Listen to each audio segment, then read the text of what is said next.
All right, good evening, everybody. We'll go ahead and get the meeting started.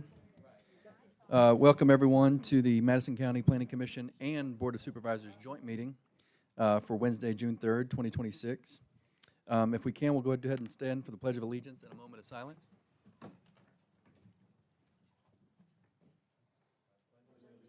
the flag of the United States of America and to the republic for which stands one nation, under God, indivisible, with liberty and justice for all.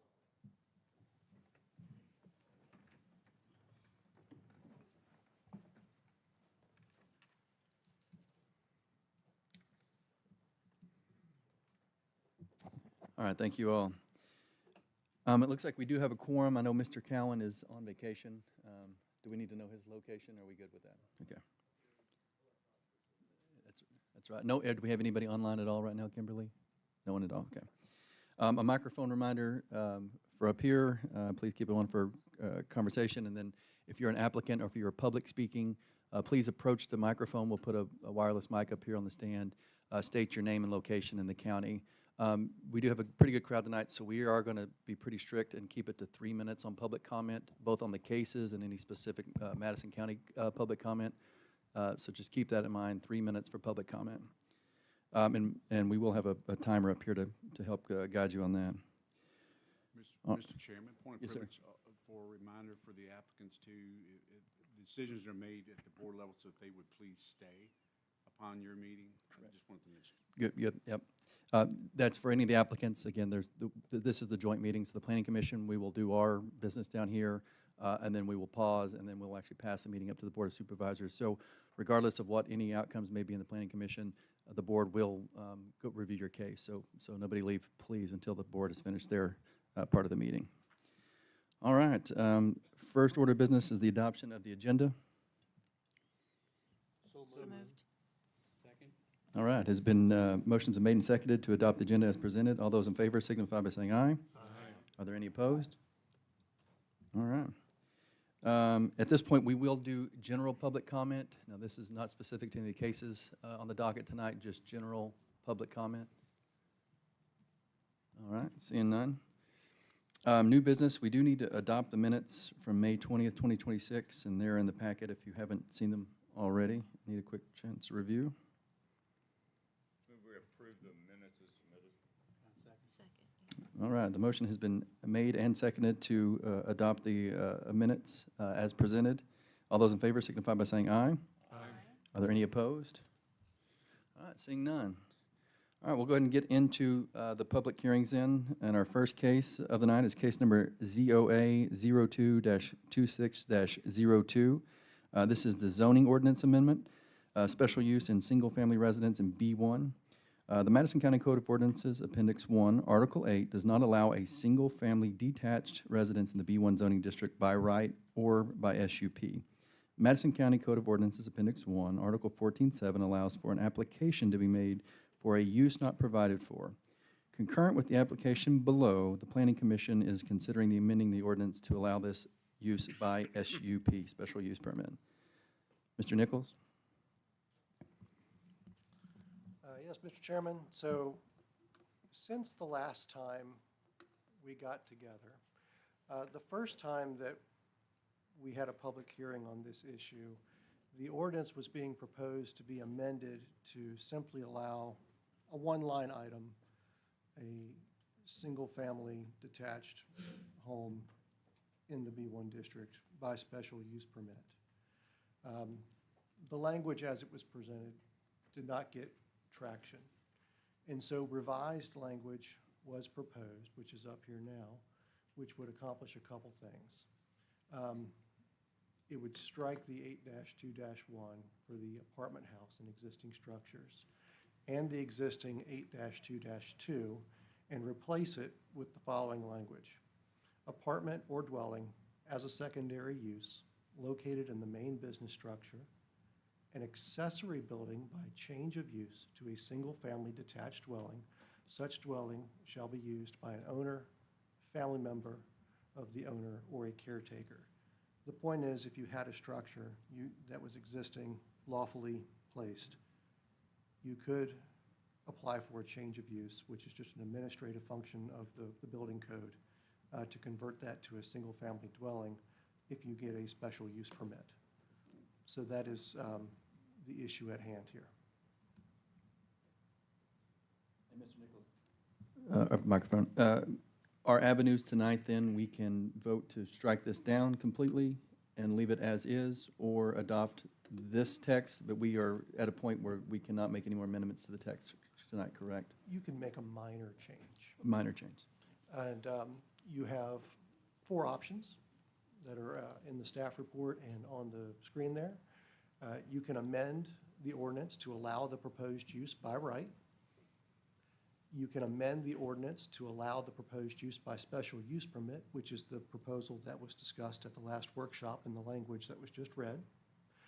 You could rezone the property to allow the use, which is not an option here because the business use is to continue. Or you could deny the use. So those are the 4 options on the table. All right, all right. This one's not going to applicant, so this will be discussion amongst the panel. Does anyone want to open with a comment on which direction they feel they want to go? I guess we can. Yes, just a moment, please, Mr. Chairman. You bet.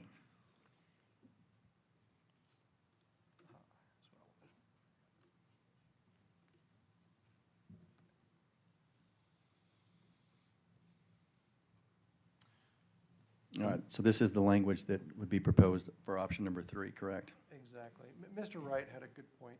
He'll make Just here in a second. what may be discussed for clarification is what this means by owner, whether it means property owner or business owner, because it could be a situation where there's a business being leased, that's leasing the property for maximum, I guess, flexibility, you could say, by property and/or business owner. Just wanted to point that out to you all as you think about this. Alan, can you show us the paragraph before? Sure can. Because I think it may talk about that, Mr. Wright. Hang on, I'll get it to where we can see it here in a second. There we are.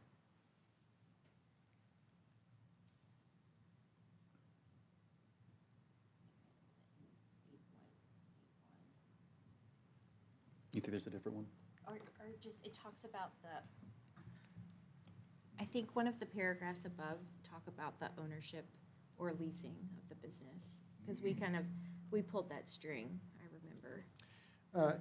Yes, so the 8-2-2, the previous language that has been struck here said apartment or dwelling located in the main business structure as a secondary use and lived in by an owner, caretaker, or tenant.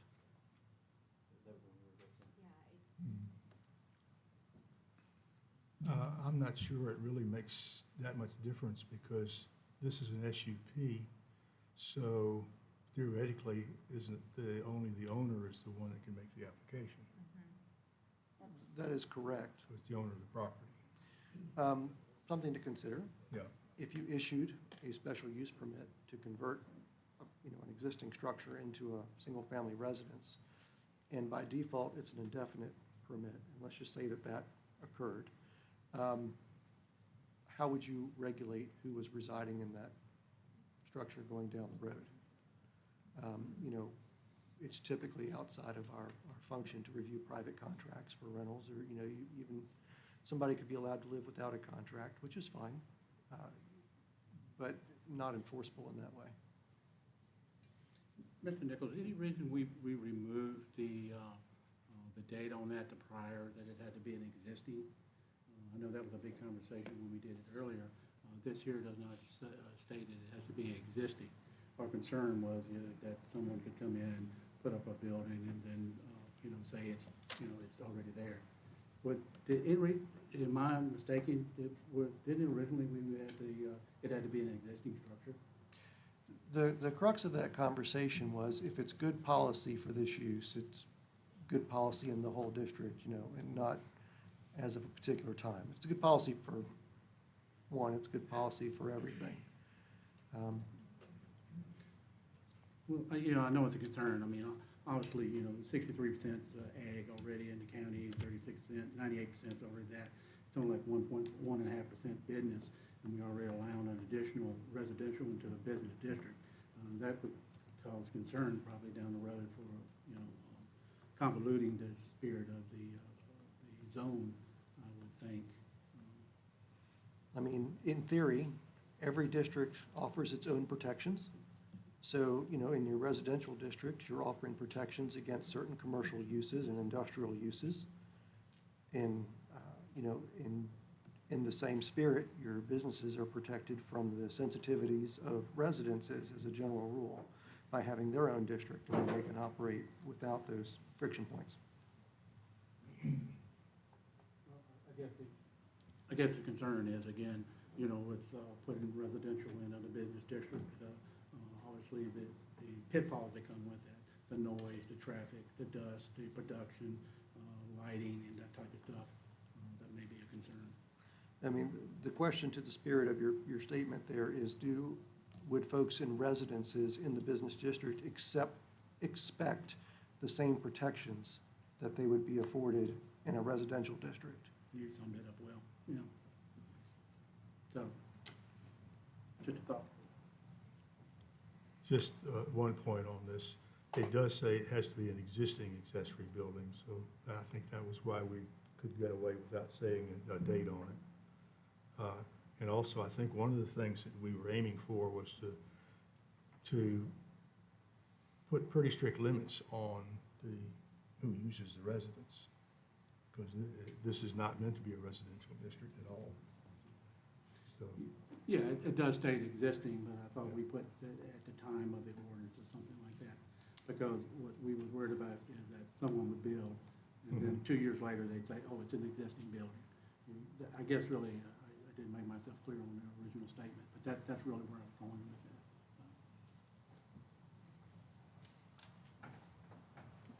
Any further discussion? Mr. Chairman, I had a comment. My comment is, here we got a piece of property again. We want to do another special use permit because this don't fit here, rather than rezone it. I'm just not a fan of keep special use permits, let's rezone it. Thank you. Well, and I'll try to make a comment and leaving the second case of the night out of it, but pertaining purely to the zoning ordinance amendment. And I think, Wayne, you touched it, and Mr. Nichols, you've touched it, is zones exist for a reason, and those reasons, you know, have their own merit to each one of the business districts, in this one, in case B1. And Pete, I think, to your point that we've heard several times, is we keep coming in and taking a scalpel to some of these and slicing it up to meet it to what we want to hear. We actually really do a disservice to the zones as they were established. So I'm personally in favor of denying the use based upon preserving zoning districts in Madison. Again, I'm speaking purely for the first one, case number ZOA 26-02. I know the second one will fall into this one as well, but I'm trying to keep comments to this one specifically to the ordinance amendment. And I think it's best if, in my opinion, to deny the use and keep the zoning integrity as it is. Mr. Chairman, I would agree with you on that. I think it's bad policy. If there's anybody that I would really like to bend over backwards to take care of this issue, it would be the applicant. However, there is an ability for them to have a residence on place in our existing zones that's been there forever and ever and a day. And since we've had zoning, I think it's been reenacted each and every year. And I do think I agree with you and Mr. Elliott that it's really poor policy and staff. Thank you, sir. Any other comments before we go to public comment? Seeing none up here. Okay, public comment on this specific case. Is there anyone that would like to have public comment on the zoning ordinance amendment? Please. Yeah. Well, you're the applicant on the second one. You're not technically the applicant on this one, but yes, please approach, yeah. Okay, are we not talking about the Jack Shop Road? We're not technically on your, is that, I want to make sure I'm good on legal on this one. Is that fair, or? Mr. Chairman, Betsy, the applicant asked for this.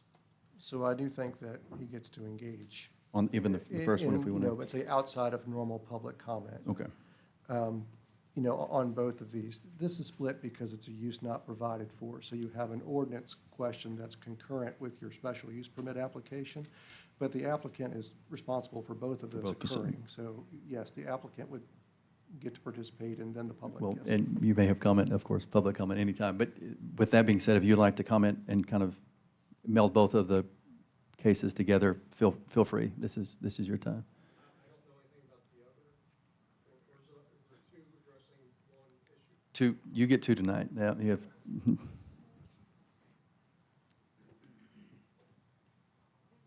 Good evening. My name's Evans Okerson, and I live in Arota, but we own the property at 27 Jack Shop Road. And aside from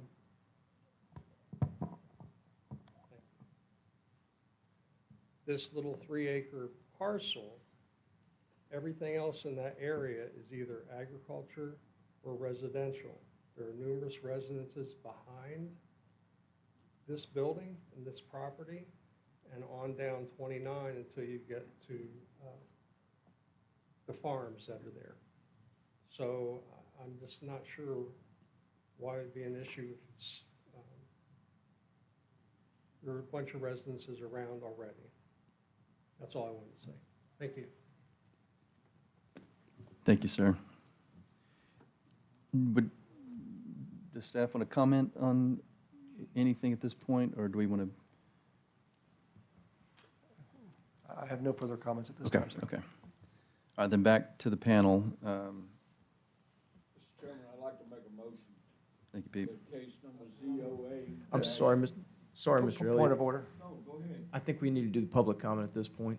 You've had one. Additional. Is it closed, or is there additional? Oh, okay, I'll I ask thought for that we were further. just went to the applicant. I'm sorry if I. We're good.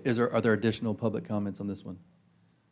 Okay, this one's a tricky one, folks, so thank you for bearing with us. Sorry, Mr. Elliott. No, that's fine. I'd like to make a motion that case number ZOA-02-26-02 be denied. All right, the motion has been made that case number ZOA-02-26-02 not be recommended for approval to the Planning Commission and be denied. All those in favor signify by saying aye. The chairman votes aye. Point of order. Do we have a second?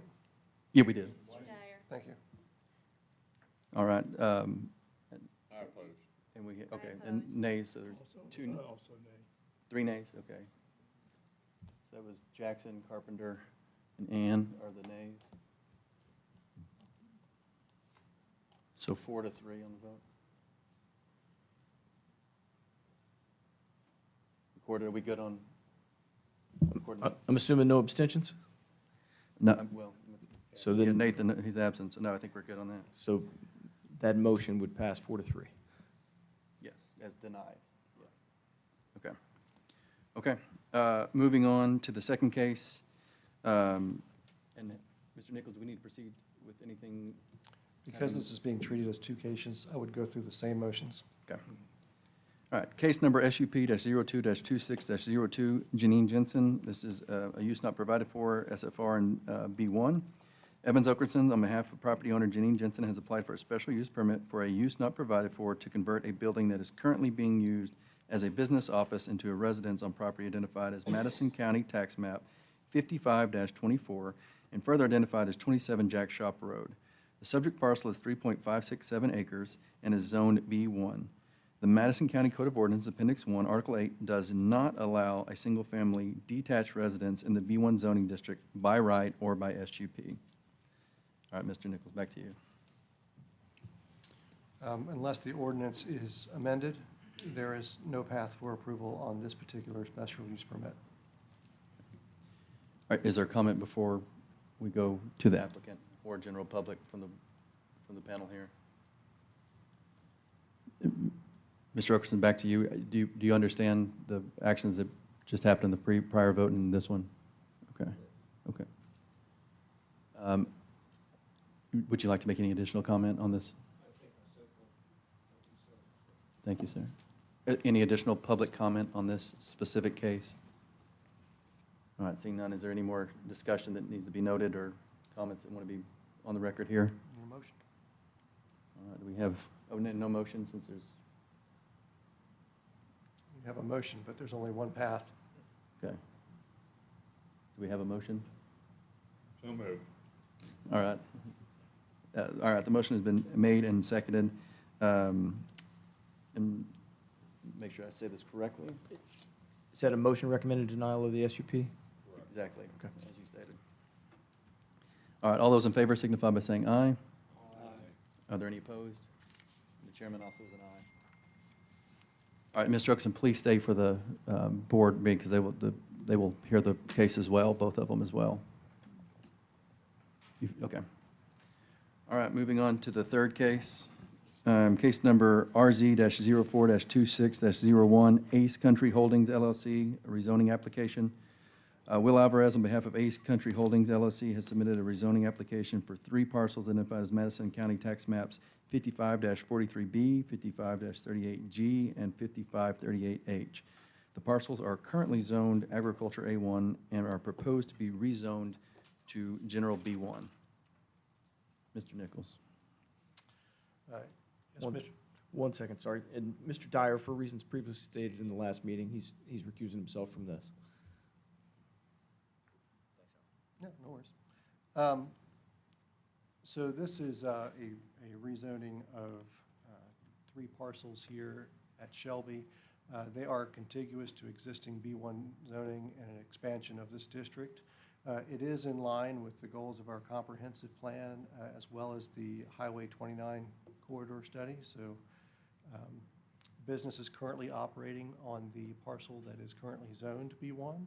And so the applicant would just like to expand, lawfully their activities into the adjacent parcels. Thank you, sir.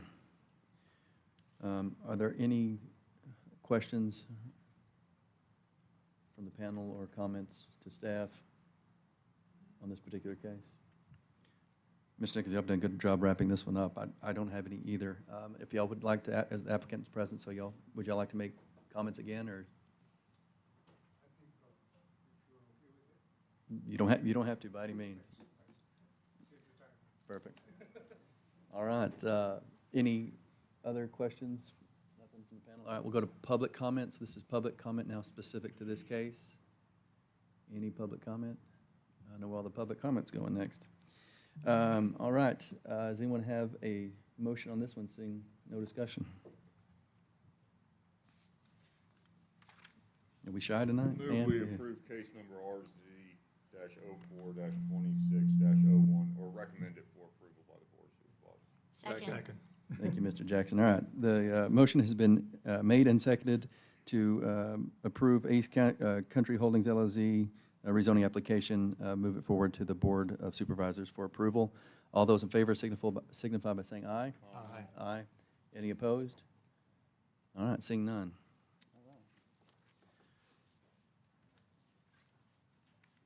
Okay. All right, case number SU-04-26-01, Diane Miller. Where's Diane? Diane Miller, special use permit. Diane Miller, on behalf of David and Elizabeth Perdue, has submitted an application for a special use permit for 2 parcels identified as Madison County Tax Maps 66-5 and 66-5B. The proposed use is a private school in accordance with the Madison County Code of Ordinances, Appendix 1, Articles 4-2-1 and 3-2-11. The proposed school will offer private cooking classes in addition to the application proposed use of an existing building as a general store in accordance with Article 3-2-4 and Article 20-87. Mr. Nichols. A quick update on this one. So I gave you some incorrect information at the last workshop. Okay. I had stated that the gas tanks of the former store were abandoned in place. We did find the permit where they were actually removed, and so the permit is in your packet there. So they were removed in early 1996, and they came out. The comments are hard to read, but there was a 1,000-gallon tank and a 2,000-gallon tank. They took samples, and the comments were the tanks were in good shape. So while there was some conversation about were the tanks there and was it a safe condition, they've been gone for a long time. Other than that, those are the updates I have for you, unless you have specific questions, sir. Thank you, sir.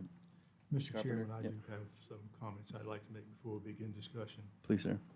And I wrote all this down, so I won't take so long. I do think the proposed SUP, as described in the application, should fit in well with the rural agricultural nature of the area and also fit in with the comprehensive plan.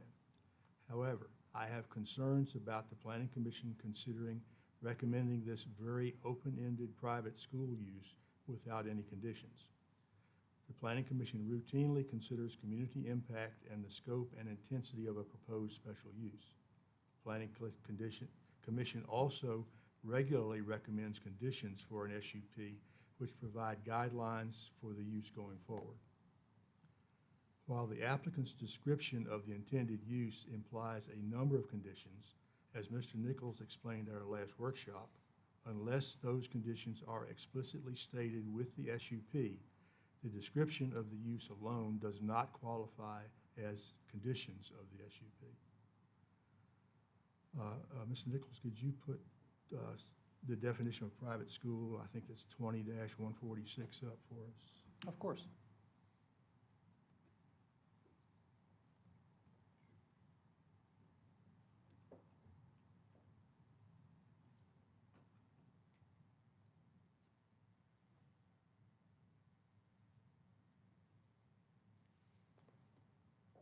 Okay, can we magnify that any? All right, okay. It gets weird when I go to 20-140 something. 146, I think, yeah. Very good. Private school shall include private schools, colleges, universities, private instructional or training institutions. Okay, thank you. My point is, as defined in our ordinance, a private school allows a very wide range of possible uses. Some of these uses are certainly not appropriate for this location, yet without any conditions, any of them are available to the applicant. Remember, as it stands now, this SUP goes with the land.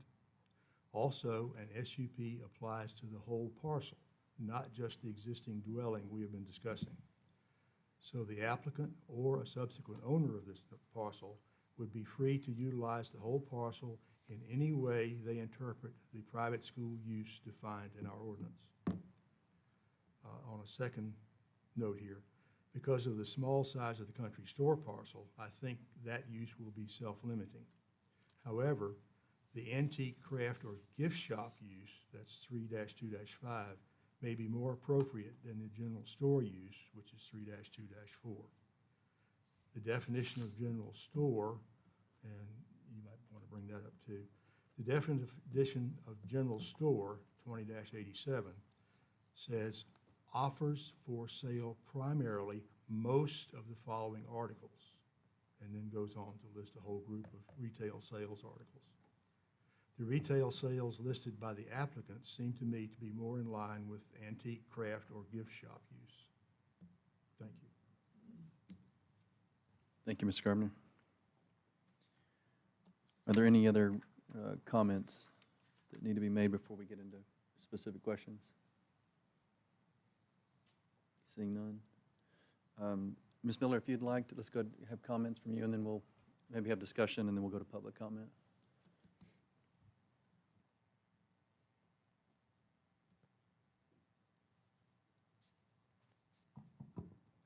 Good evening, everyone. My name is Diane Miller.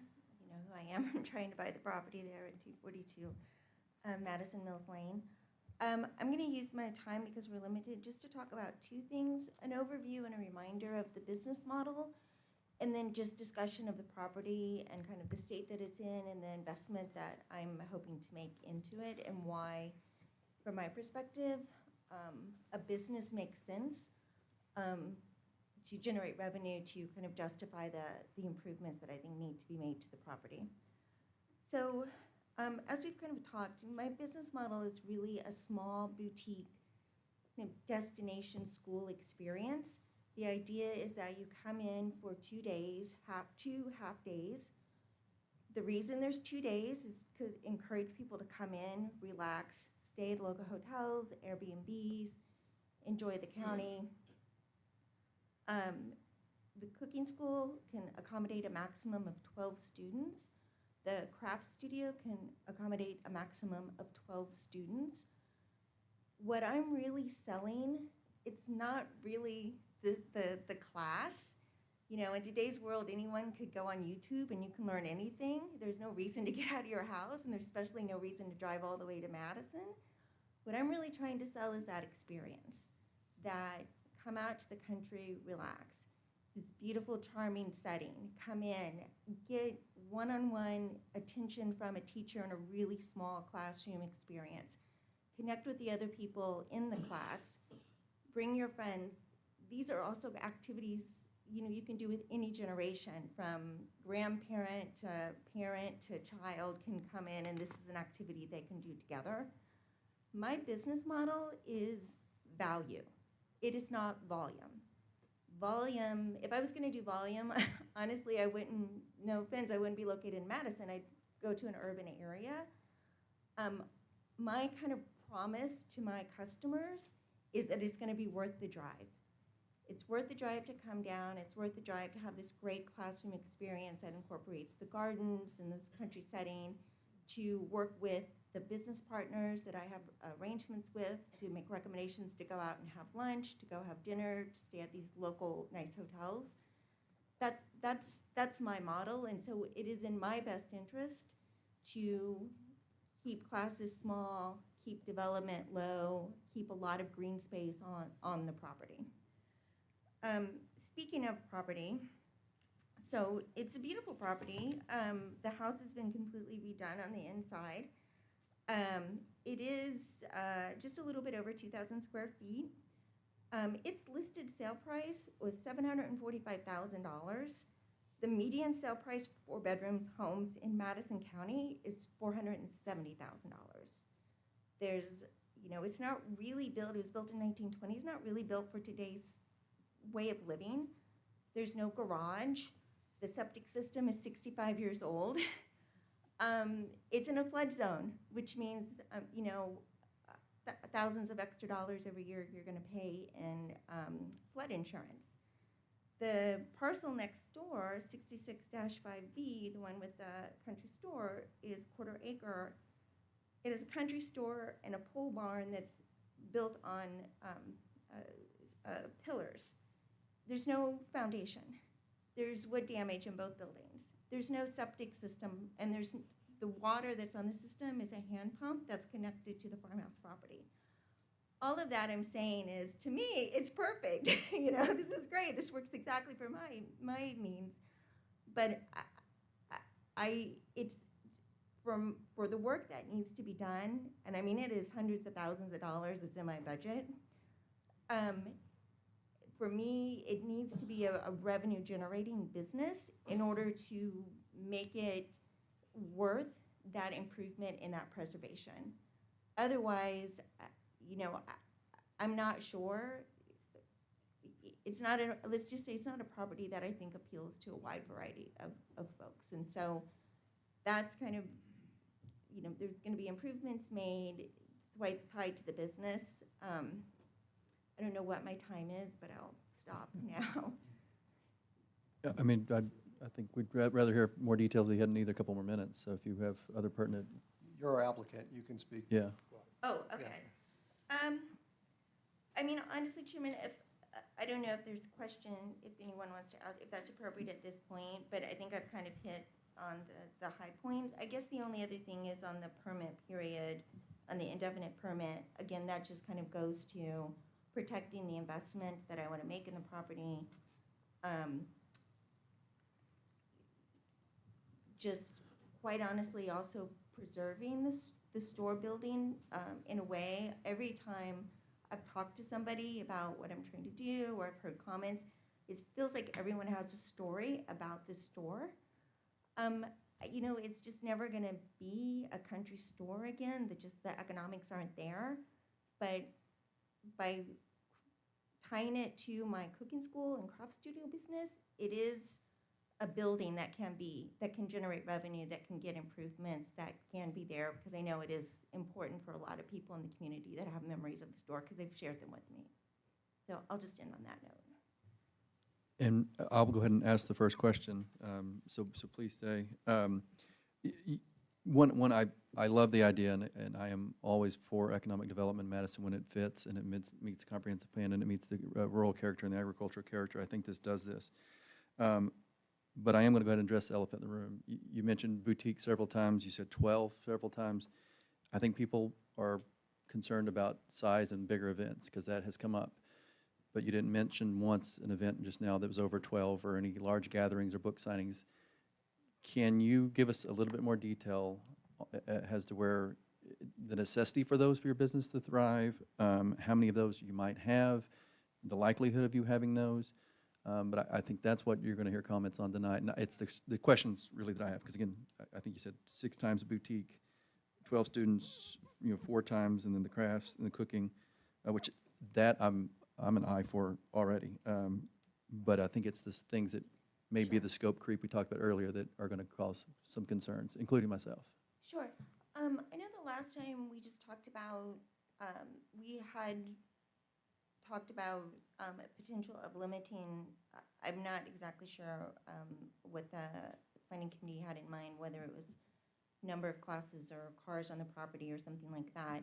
And I did kind of mention, well, what if, I called them events, like what if in the fall I want to do a bulb sale, or what if we want to, have a pop-up vendor like an antique market.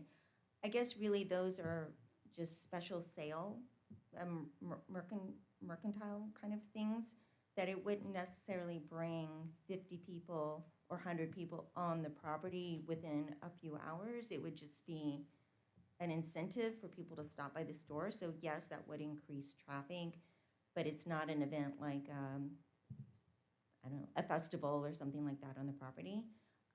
The other event I have been thinking about is what if we did something in conjunction with Historic Garden Week in Virginia, and I want to open up and have people come in and do a time tour of my property, whether officially with the tour, with the garden tour, or just as, an ad hoc kind of coinciding.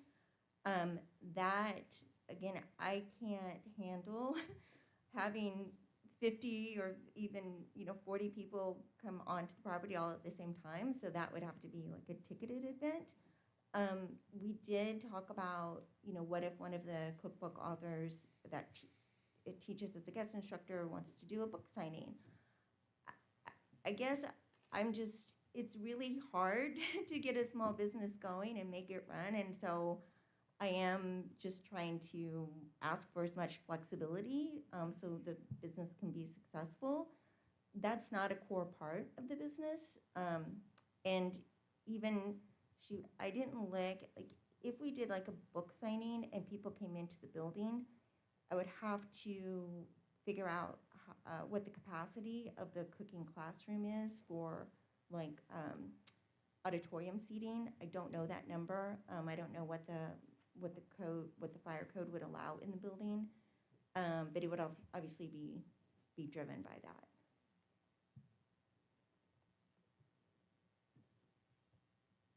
I don't know if hopefully I answered your question, Mr. Chairman. You did some. I'm going to have a question for staff, I believe, or anyone on the panel that may have it. Have, like, the Possum Store or any other general stores done an outdoor event on the patio or anything like that? Is there precedent that states that some of these and I'm going to be specific because we need to be general store or private school? Has anyone done anything like that we know of? I mean, Ms. Balfour has live music from time to time in her place. It's acoustic. It's generally indoors. I don't know that anybody is set up outside that I can think of.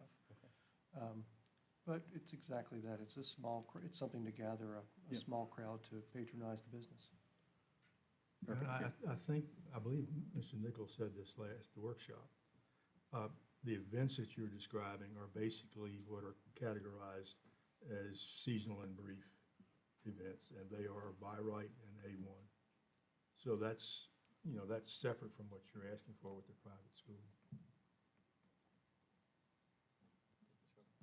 That's all the questions that I have right now. Are there other questions for the applicant? Yeah, I do have a few specific ones. And first of all, Like I said at the workshop, I think this is a wonderful idea. I hope it works. You said the house has been remodeled. Is the kitchen, I kind of assume you're planning on doing the cooking classes in the kitchen area? Yeah, so the house has been remodeled and an addition was put on about 4 years ago. And right now, it's like a dining area that goes into the kitchen. Mhm. And that creates enough space to put 6 4x2 stainless steel workstations, kitchen workstations, together in kind of an island configuration. Mhm.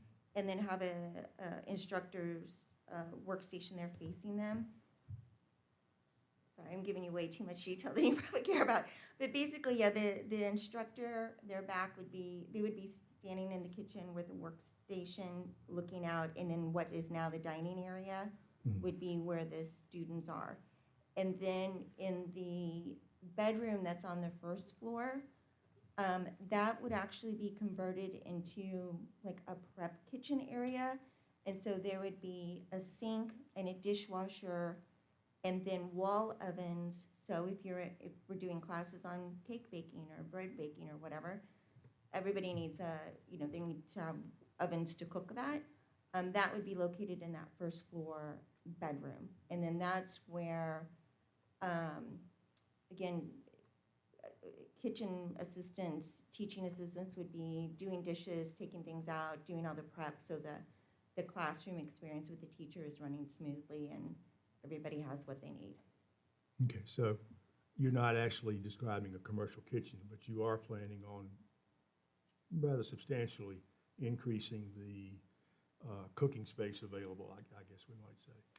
Yeah, I talked to the Department of Health, and the Virginia Department of Health does not regulate private cooking schools. And so there's no need for any kind of commercial walk-in refrigeration or anything like that. That being said, in that converted bedroom with the sink, there is going to be a commercial dishwasher. That's for 2 reasons. One, because you can run a rack in 2 minutes, so you can get your dishes done and turned over. And 2, because it'll reach a temperature high enough to sanitize the dishes. So obviously, it is not good for business if people get sick. We'll practice all the best practices, but yeah, I don't have the same requirement. And in fact, like the wall ovens will be things like you find in your home, because you want people to be able to replicate those results when they go home. If you're working on a big industrial stove or kitchen or a big convection oven, it's not going to really translate when you go home and you're like, why is this undercooked? Why is it overcooked? Because it wasn't the same experience that you had in the classroom. Thank you. You've obviously done your homework in regard to the health department. Have you consulted the fire department to find out if there are any additional fire safety features that you need if you're going to be putting in these additional ovens and things like that? I personally haven't talked to the fire department, but I'm working with my contractor, and I know that he's talked to the building department, and he's here tonight. He can speak to those conversations of making sure we're in compliance with both signage, and I believe he might have had a conversation with that because he was telling me where I have to have signs, and as we're kind of walking through and doing our site visits and talking about the plans. Yeah, that sounds appropriate. What was the other point? It sounds like you've done your homework on this pretty carefully. And the craft classes, I assume there are other rooms upstairs maybe you're going to use for that. Well, initially, I thought I would be able to use the upstairs bedroom, and I think that's still an option. Of course, that's upstairs, so it's not accessible, because you have to go up the steps. And initially, I think at maybe the pre-application workshop, we talked about the living room being a temporary craft place until the country store would be open. Just trying to think about how do I make it accessible to everyone. We've got the country store, that's going to take some investment in this pre-open phase. So now it's like, let's do crafts in that first floor living room. We have cooking school in that dining area, kitchen space, and then all the retail gets moved to the country store. And then I don't, this is probably, again, too much than you care about knowing, but, you know, the country store will be open, that'll be where I have people come in and register, like when they show up for class, it'll be open 30 minutes before class. It'll be open in between classes, because the idea is, you know, drive people in to drive sales. And again, the country store would be open, that retail operation will be open to the public, but the vast majority, I mean, 80–90% of my customers are gonna be students that took a basket weaving class and get excited and they wanna buy a kit, or took a paper marbling class and that was great, where do I get the paint? Well, we sell it here in the store, use this amazing zester, you know, I'd love to get my hands on one of those, great, we sell it in the store. Thank you. One last thing, now that I finally remembered it. I assume you're working with your building contractor. I guess you're going through a change of use application, since you're going to change this from a single-family dwelling to a private school. With I assume that's the building. pathway he's doing. Yeah, Okay. So that would mean in itself that the building official will be deciding what other regulations you need to meet. So we don't have to ask you questions about that, which is one of the things I was leaning toward. yeah, and to the same point, I have talked to the Department of Health. Obviously, that will, again, all come to permitting with updating the septic system and what they require. So all of that is,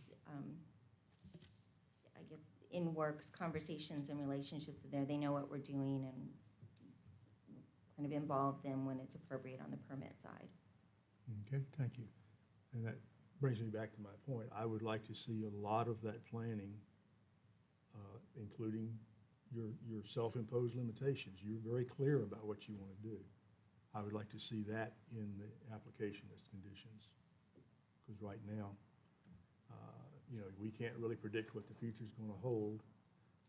10 years from now, if you sell the property with an open-ended special use permit with no conditions, someone else could do lots of different things. Thank you. Thank you, Mr. Carver. Mr. Chairman, I'd like to maybe make more of a comment than ask a question.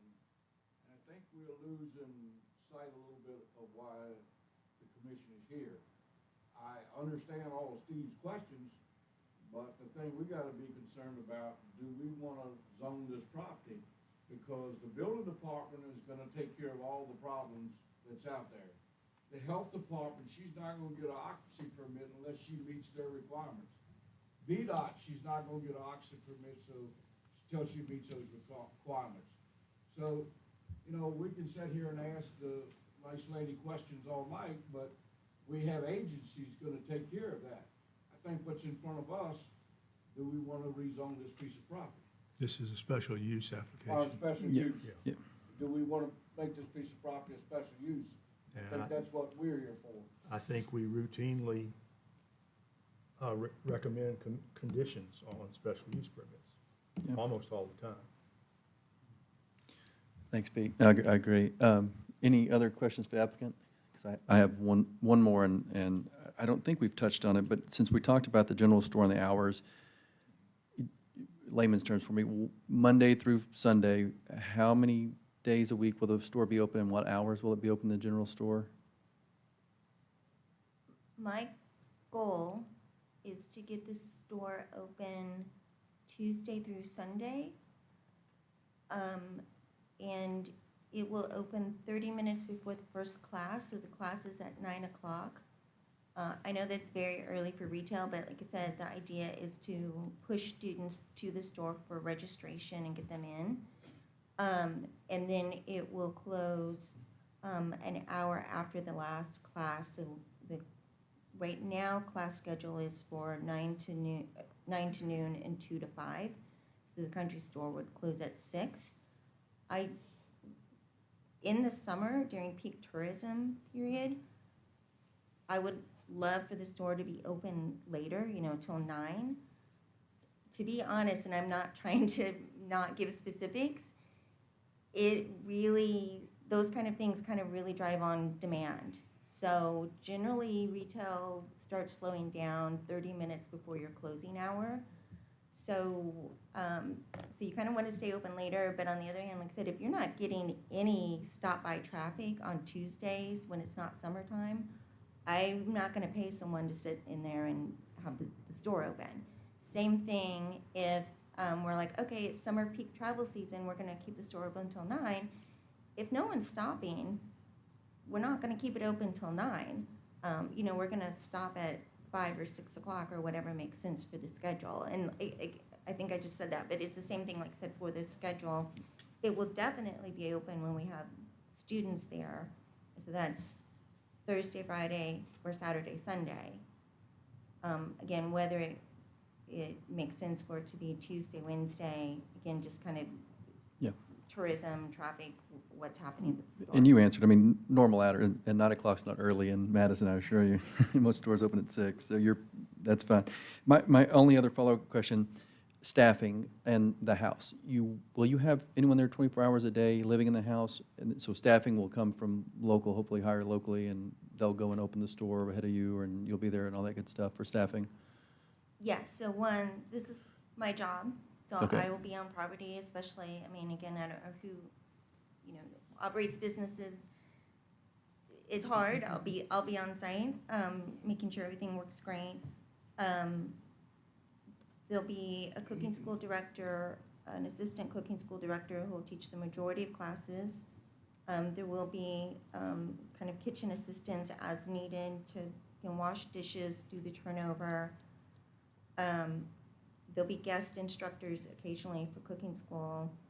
The craft classes will primarily be taught by guest instructors because people have expertise and specialty in that area. I will not live there. It's going to be a commercial business, commercial loan, commercial financing. I'm not living there. No one is living there. And no, I'm not doing accommodations as part of the classes. You answered my questions. Any other questions for the applicant or for staff before we go to public comment? Seeing none. Okay. Thank you very much. Yeah. All right. Public comment now, and remember, state your name, your location in the county, and we will be pretty tough on the 3-minute. Is the timer over there, Mr. Nichols? So Mr. Nichols will be operating the 3-minute timer. So when you hear it go off, please wrap up your remarks as quickly as you can. Public comment's open, folks.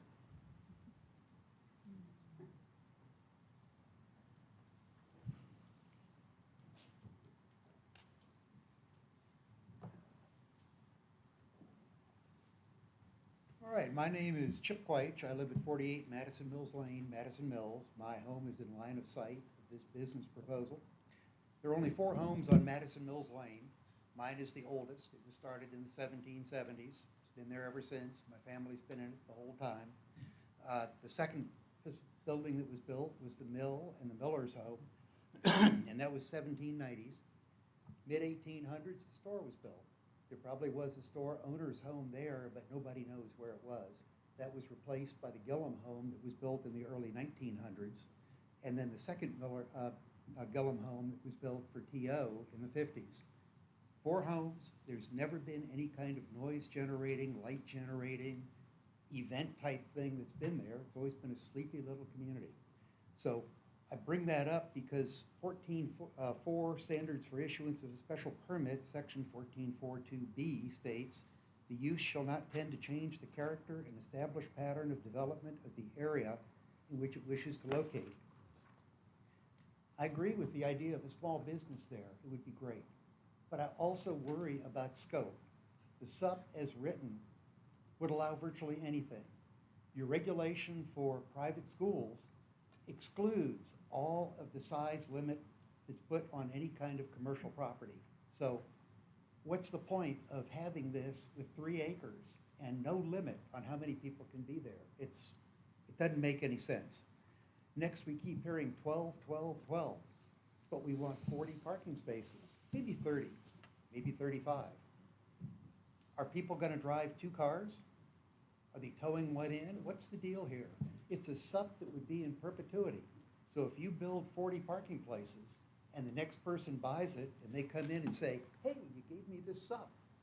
I want to have 80 people in, 2 per car. How are you going to stop that? If you don't put some limits in the SUP today, they control it based on the kind of expectation that you're looking for, you are really doing a disservice to the people in Madison County, and especially those of us in Madison Mills. The other thing, this property is hemmed in by 2 adjoining properties. Those neighbors are going to be within 100 feet of any outdoor activity going on. In the SUP, it's got a couple little throwaway words in there that indicate activities with gatherings, venue, whatever. We don't know what that is. She didn't talk about that tonight, but it's in the SUP. Sounds to me like you need to take those lines out of the SUP if she's not going to stand up to actually own it, because somebody else could buy this and they might want to do it. So in summary, I'd want to limit parking to the current paved footprint that's in front of the store and comes up to the edge of the house. There's got to be more than 20 spaces already there. It would save her money on grading and paving, and it would be over what she really needs for what she says. Next, use your authority that you have to take away the zoning ordinance for private school that would allow the exclusion for size of activities. And Mr. White, not to interrupt, but the 3 minutes is up, so if you can I just wrap got your remarks. 3 more lines right here. Next, require the SUP to place an appropriate limit. If you took away the exclusion, then it drops down to the current county limit, which would be 299 people. That's still pretty outrageous for 3 acres. Think about that. You ought to put a reasonable limit in there. Limit the hours for outdoor events. I was gonna propose 9 to 7. Sounds like maybe it needs to be adjusted a half hour or so one way or the other. Disallow outdoor amplified sound. With neighbors an arm's reach away, you don't want to have somebody out there with amplifiers. It wouldn't be reasonable to the neighborhood. And then require planting to provide privacy to the adjoining neighbors. So when these cars are coming, going, they're turning the lights on, they're not being blinded constantly. And then finally require that all outdoor lighting be downward facing. And even if it's downward facing, if you put it up in the top eaves of the house, it's still shining in the neighbor's eyes. So make sure you put some restriction on there so it's not an annoyance. Thank you. Thank you, Mr. White. Don't be bashful, folks.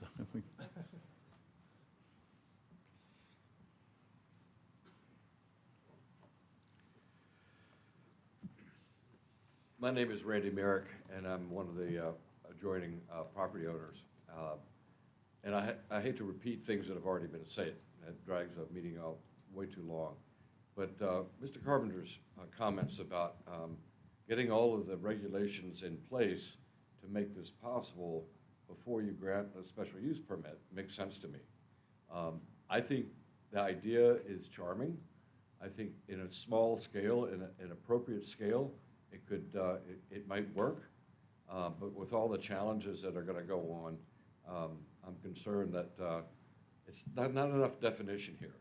So I would say that this really has to go back to a drawing board where the Planning Commission and the Board of Supervisors has an opportunity to study this detail of what qualifications need to be in place before granting a special use permit.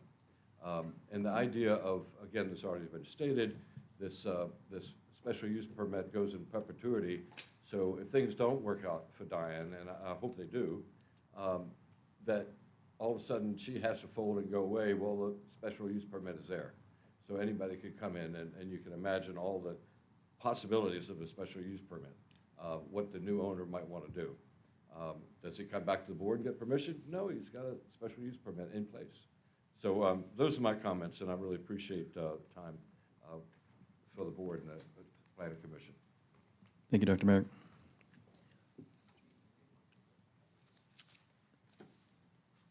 Additional public comments? Tracy? Tracy Gardner, Aroda, Economic Development and Tourism Director, as well as Preliminary Development Review Committee, who voted to move this project forward. I, of course, think this is a perfect project for Madison. It represents exactly the kind of thoughtful, small-scale, and experience-driven entrepreneurship that aligns with Madison's vision for economic vitality and authentic tourism development. It combines education, local commerce, and agritourism in a way that enhances, not disrupts, the rural character that makes our community special. From an economic development perspective, this business adds meaningful value. It creates a destination that will attract visitors, support local artisans and producers, and extend the time and money spent in our county by tourists. And with the estate at Meander's current renovations and expansion to include spa services, a perfect experience to extend a stay even further there, or other Airbnb options with the demographic we already know is coming here, and others we can strategically market to.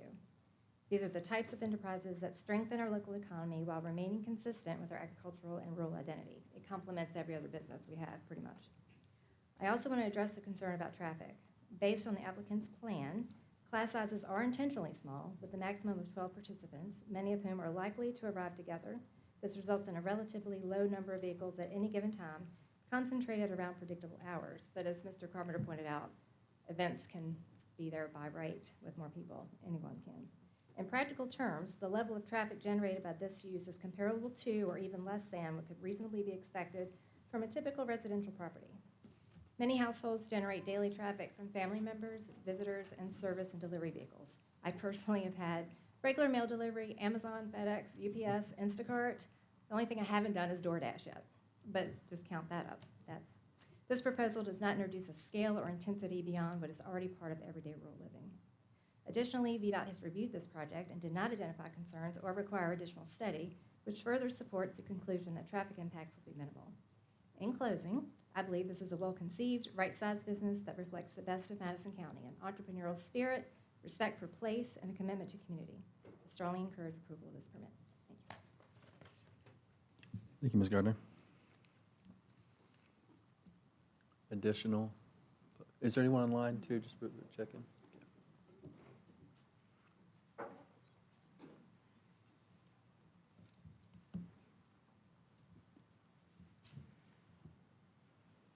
How are you all? Doing well. Getting tired of it? They tell me I talk too much, so I brought everybody a picture of what our place looks like now. And will you please state your name? My name is Caroline Coles Merrick. I'm at 66.6, and my property line is about, I'm going to say 90 to 100 feet from the cooking area, which has previously always been a single residence built near 1900. So I am farther up the hill, and you know, there's an old expression, people say, I just want to live in the country, and I just want 3/4 of an acre in the country. That's why zoning was invented. If everybody has 3/4 of an acre, it's not the country. So the store plat is quite a bit less. It's 2 plats, and I don't understand why it wouldn't be 2 zoning changes. In other words, people are getting away with a lot to take a rural farmhouse and say, we're going to have 12 or 24 or 48 people cooking in it. Maybe it'll only be 6 people cooking in it, but it's still a fire hazard in every way, and I'm very scared of fire. So this is about 70 feet from my driveway. There are quite a few young bushes. We planted young trees, not knowing this was coming along. So the store plat, the building, one of the buildings that is there is 1,200 feet. It's 1 story. It looks like, if you stepped on the porch, I never trespass, especially not now, that it would probably fall in. So it has, as far as I know, no heating, no air conditioning. It does have some restrooms that I'm pretty sure aren't up to code. So I was picturing that we would have a nice business there that would be scenic, and we'd also have architectural plans, and noise plans. I realize measuring noise in decibels is too expensive for Madison County. So I say, how about if you can't know how much noise it's gonna make and it's 90 feet from me, how about not having venues and things outdoors? You can have gardening classes. So this, as far as I can figure out, is 4 different businesses. It's cooking classes, craft classes, a public store. Now, there's extra parking on VDOT land that holds about 7 or 8 cars. You can't tell me that somebody's not gonna drive right over there to that wall and park their car and come on in a public store. I mean, what are you gonna do? Sit at the door and say, we've got 40 people in here, no one else can come in. So just think about how small it is. And I want to bring something up, and I'm trying to go really fast. There are 7 sort of food / general plant stores. Some are in Madison, some are in Orange, within 12 miles of where she wants a craft store. I imagine it'll have hats and socks and kind of fun things that you would go to the country to buy. But if you're on 3 acres, you're not going to the country. If you have 3 businesses on 3 acres, and I'll read the zoning. And we did hit our 3-minute mark, just as a Okay. heads up, okay. Ms. Merrick. I'm gonna stop. This is 25 feet down from where the store is on our driveway. And this was in 2014. It floods like that very, very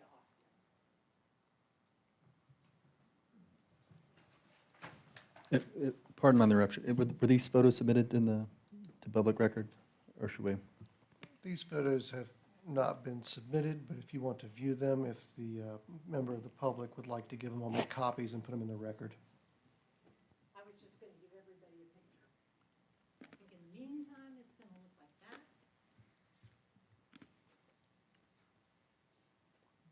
Sometimes there's some things that I think are too big, and they're on the back. Ms. Merrick, for the sake of time, we'll hold these up here, and then if you're fine with that, and then pass them to the board members following this. I'll pass, I will. There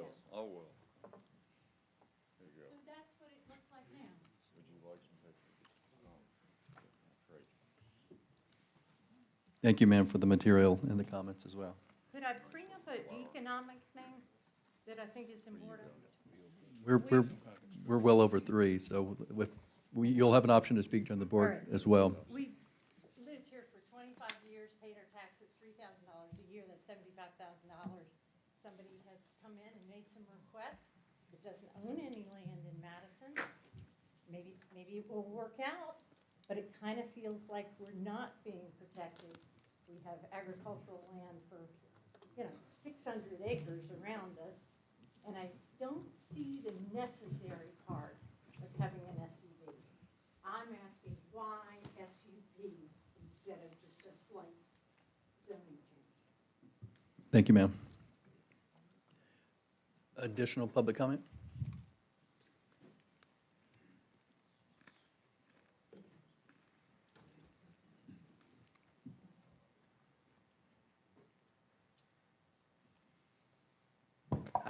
Hi, my name is Joe Henshaw. I'm the would-be Diane's contractor. And I originally renovated the house for, I want to say Rhodes and Julie, but David and Elizabeth Purdue, probably 4 or 5 years ago. So I can speak to some of the reasons why, like for the parking lot, why the size of the parking lot is the way it is. When we did the renovation for David and Elizabeth, they used it as an Airbnb, more of a VRBO for Woodbury parents. So we put in an ADA compliant entrance in the back of the house. So and really the only way to get to that ADA compliant entrance is a small set of concrete steps that are in kind of disrepair. So when we met with Diane, we proposed to maybe move the pavement out closer to the house to make it much safer for everyone. And then it is then ADA compliant from the parking lot to the entrance of the house. As far as any fire concerns, speaking with Jamie Wilkes with the, this is not, we don't have to have any fire suppression because there is no commercial kitchens. But we will have to have, you have to have return air requirements on any home. So, we'll probably have to do a blower door test in this house now, even though it is an existing house. But we're thinking right now, and what we do have in our budget is a new ventilation fan in the, with an additional ventilation fan in the classroom where the 6 units will be. And we may even have to put one where the ovens will be. But I think we have all that in our budget, and we're prepared to meet any type of requirements. And of course, every new kitchen has to have fire extinguishers, whether it's residential or commercial. As far as the aesthetics, we do a lot of renovation, high-end renovation.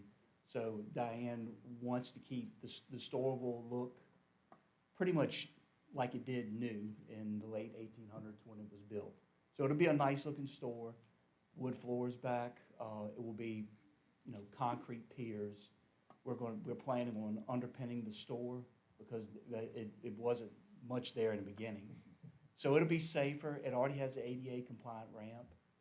There are no plans to put a bathroom there now, but we have met with Trevor Hudson with Geo Soils. There is going to be a new drain field in because the old drain field is, it's done. It's put in with terracotta tile and it's no good.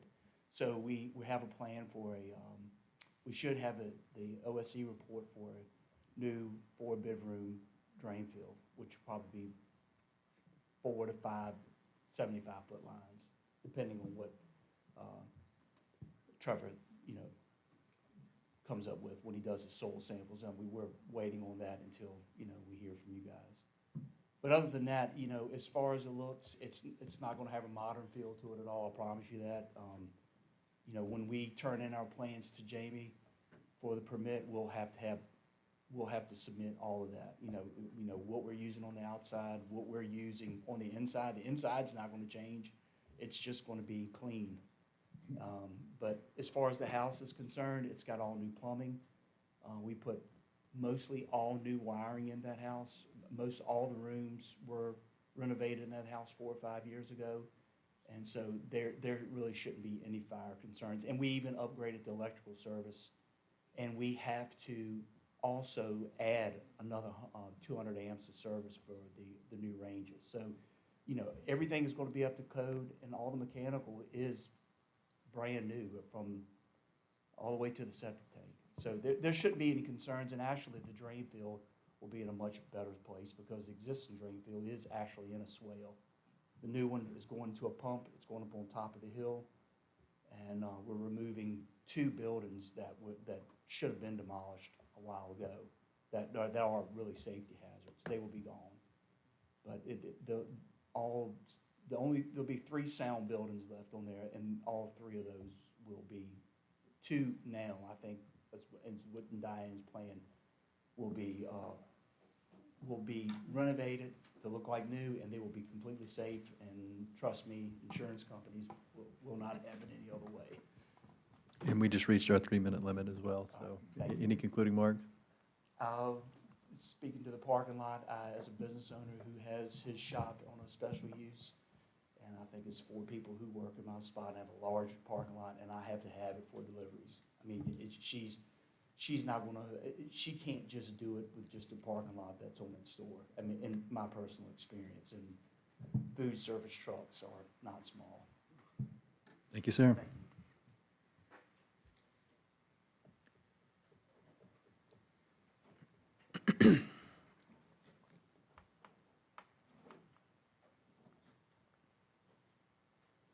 I'm Lindy Sanford, Arrow Point Farm. We're not far from Madison Mills.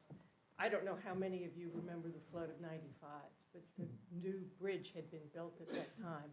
If the old bridge right there at Madison Mills was there in the flood of '95, it would have been wiped out. There was water all the way up to T.O.'s store it was impassable. So I just want you all to remember that it is a flood zone. We were flooded very badly in that flood. We've been flooded numerous other times, and it is an active flood zone. So that's all I'm going to say. Thank you, Ms. Sanford.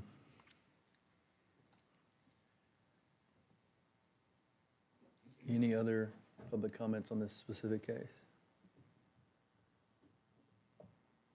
Seeing none? Okay. Back to the panel discussion following public comments. Mr. Gardner, I think you have a comment? Yeah, I would just, again, recommend, and as far as I can tell from the applicant, she's not averse to having conditions on this. I mean, she has implied multiple conditions in her application. I'm just very, in fact, as much as I like her proposal, I would vote against this with no conditions on the SUP. I actually am in agreement with the proximity of the neighbors on outdoor sound and the outdoor event. I know we've had this discussion, and we would probably go blue in the face going back with members on numbers of individuals or cars, so I won't even start there, but some type of restriction on either timing for outdoor gatherings or outdoor amplified sound. I'm open to suggestions, but I'm the same way. I think there has to be some protection for noise for these neighbors that are so close. Mr. Chairman, may I ask Mr. Wright a question? Of course, Mr. Elliott. Is it possible, or can it be done, that we could say the application follows the applicant instead of the property? Yes. That way if she ever sold it, then somebody would have to come back in front of us to do something. We can impose that as a condition, yes.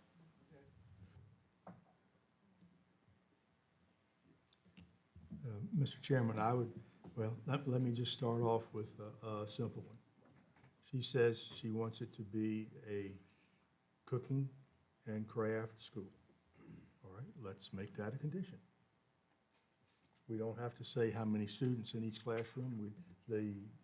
As we've already said, the building code and so forth will probably take care of that. But if nothing else, let's specify that that's what it is.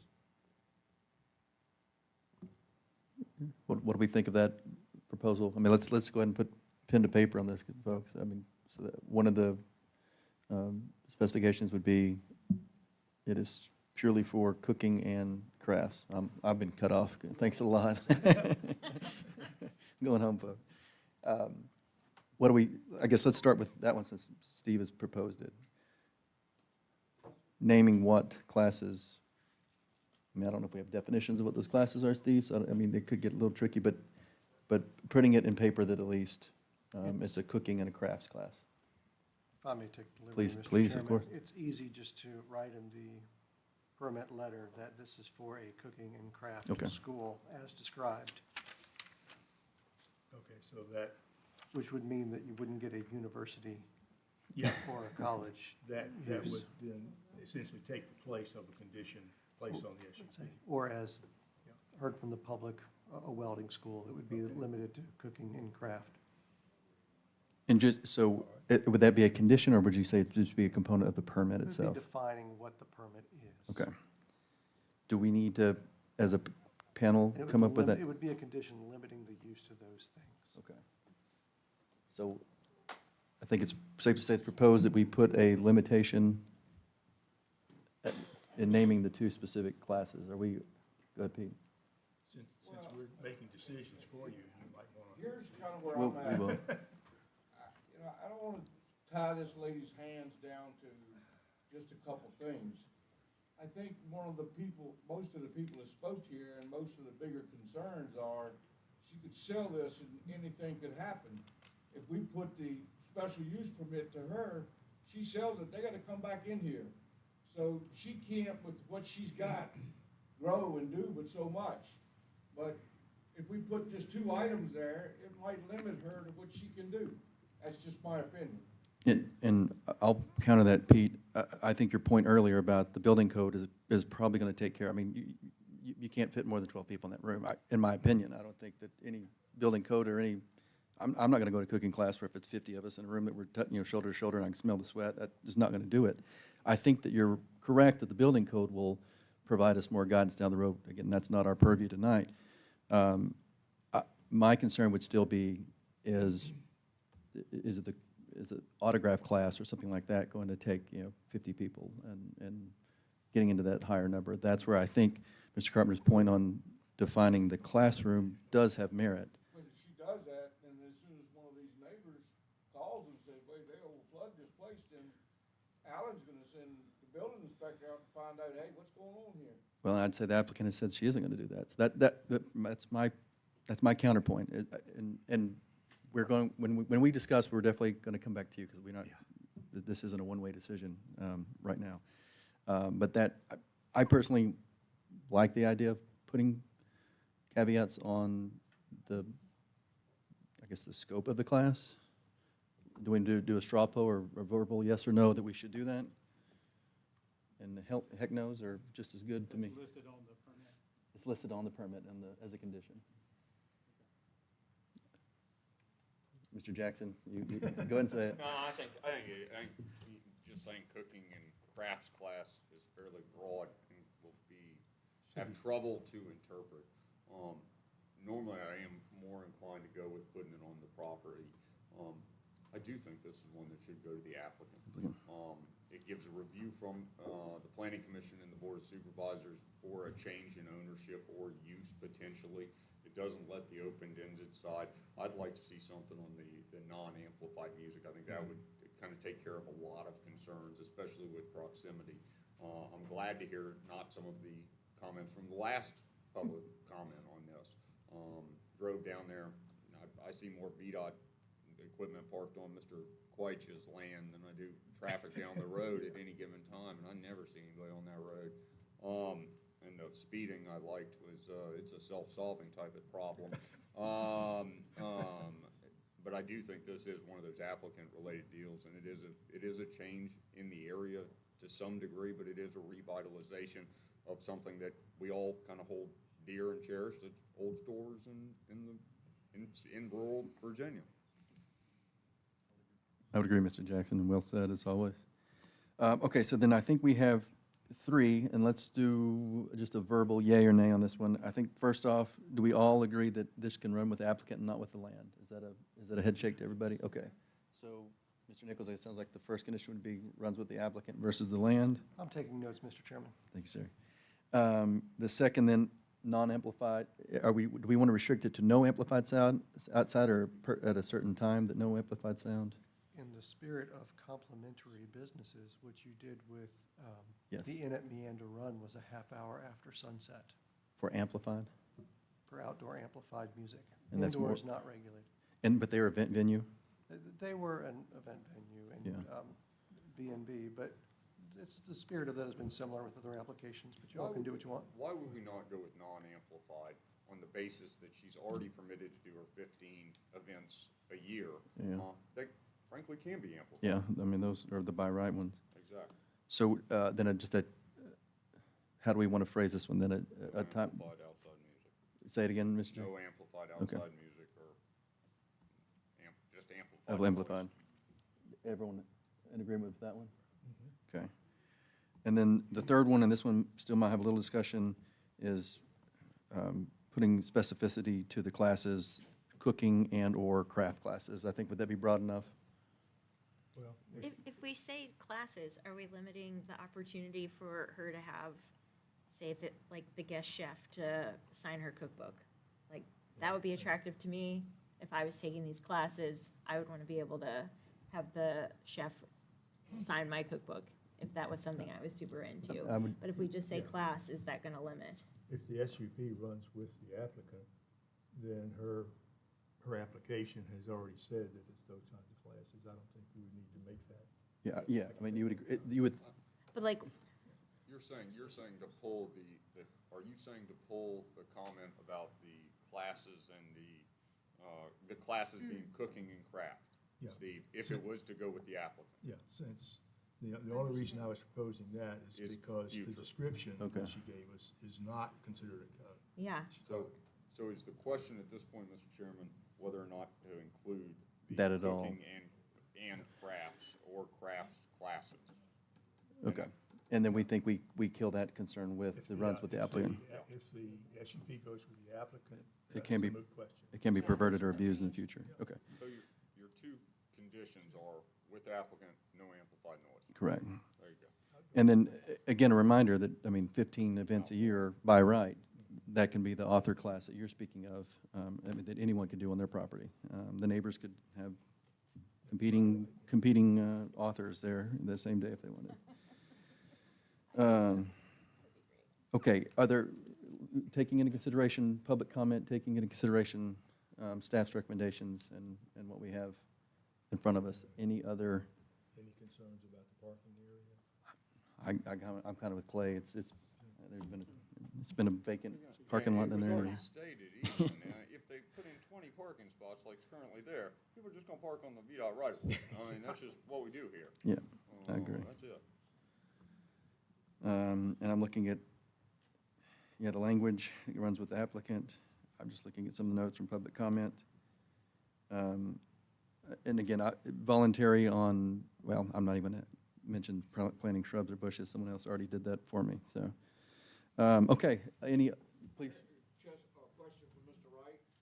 Mr. Wright, do we have to ask the applicant if she agrees with this? Yeah. Or can we move forward without that? I would say it's best practice to ask if she agrees. I would think so too, but I want to ask you. I'm getting there. I'm making sure we got the list full. It is something we can impose as opposed to have to require agreement, but yes, sir. Should. Are there any other things before I get to asking the applicant that we wanted to propose, or we think we're pretty good? Okay, and then now, Mrs. Miller, thank you. Before, I actually have a question for you that I think would probably be relevant. Does the loan, is it contingent on anything specific language with it running with the land or with the applicant that you're aware of? The only thing that I'm aware of is I have to have a permit in order Okay.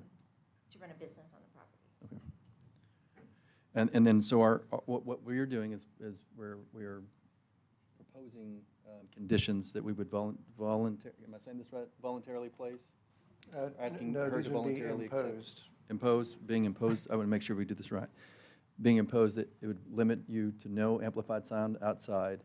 And then the other is what we're saying is this runs with you, not with the land. So if you'd have sold to Marriott or one of the neighbors, they would have to come and redo the process completely. It does not go with the sale. It would be voided.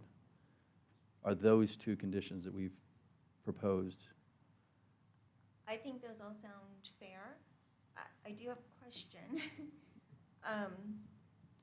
For the no amplified sound, one, I don't have any plans for that, so that's fine, and I understand concerns.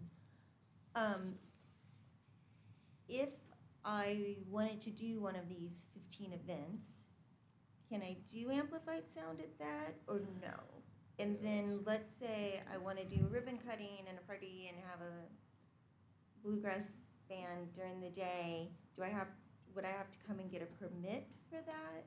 So you were granted 15 events, and you would have capacity limits, and most of that involves coming to the staff and asking for if you have more than 250 police presence, EMT presence. So if you're talking a ribbon cutting of like 20, 25, 30, then I think it's safe to say. If I can take the liberty, you as may. long as you don't cross over 350 people. 350, not 250. Because large-scale event ordinance, you have to, if you're over what, 350, you got to apply? There's no way. Yeah, but except at 4 or 5 on that, it says if you've got an SUP, then it wouldn't apply, is the way I read it. If it's regulating events, if it's part of the event venue ordinance. This is not part of the event venue ordinance. So you can only have large-scale outdoor events in accordance with the event ordinance, ... or the terms of special use permits. Which means that you can do any of the A1 activities for up to, what, 15 times a year? 15 times a year? Hang on, we'll Yeah, look at it. 15. This is a seasonal brief. Okay. Exactly. You will be able to have amplified outside. 1443 is what Yeah. you're looking for. I mean, you're talking about like a handheld microphone and say, welcome everybody, congratulations, all that good stuff. Yeah, if I have a ribbon cutting and. There you go. Advertise that and, I don't know, have a guy playing the guitar on the patio with an amp during the day, just to make it festive. And I just want to reassure, like, there's no plans for beer gardens, Your- wine gardens, anything like that. Your neighbors are allowed to do 15 events a year where they could have a band out there Okay. playing with I amplified music, just- so yes. Yeah. I'm not trying to wiggle around, and I'm just trying to understand, so I No. don't inadvertently. I think this is a good venue to say what that. everybody's trying to say, I might be wrong, but I think what they're saying is the SUP for the school, no amplified outdoor music. Your by right uses, the seasonal and brief activities, that doesn't have any condition on it. Exactly. And that's what I'm saying, your neighbors have that same by right, so they could, if you're having a cooking class, they could have a large event next door, so, yeah. But if you're gonna have an event with outdoor music, maybe invite the neighbors. If they'll come, maybe, oh, you know. Is there still legal discussion on the? We're good with what we've stated? It holds water? Yes. Okay. I mean, the way that I would administrate this, for what you proposed, is that if the applicant decides that she wants to throw a party one weekend, that falls within the special use permits that are outlined in the A1 district, which would be, you know, an event, and she can do that 15 times a year by right. And unless you say otherwise, this is not going to infringe on any of her by right activities that are otherwise established.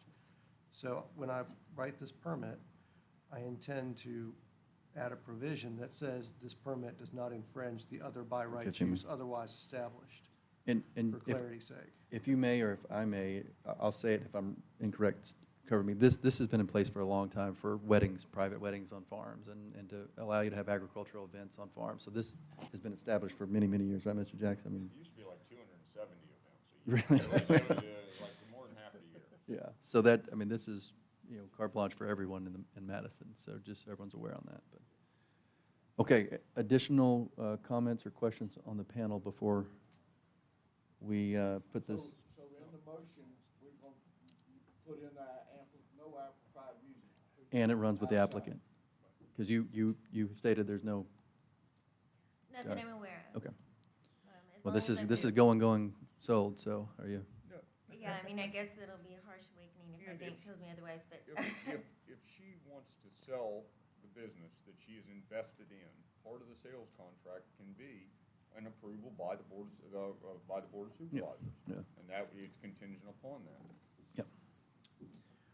So it keeps in jest of what we're intended here. I think you want to keep it running for as long as you can, though, don't you? Hopefully. Okay. All right. We're ready with the two additional conditions. Mr. Chairman, I make a motion that case SU-04-26-01 with the two conditions, SUP follows the applicant and no amplified music, recommended to the Board of Supervisors for approval. Second. All right, well done, everybody. Okay. The motion has been made and seconded to send SU-04-26-01, the special use permit, to the board for approval with the two added conditions. All those in favor signify by saying aye.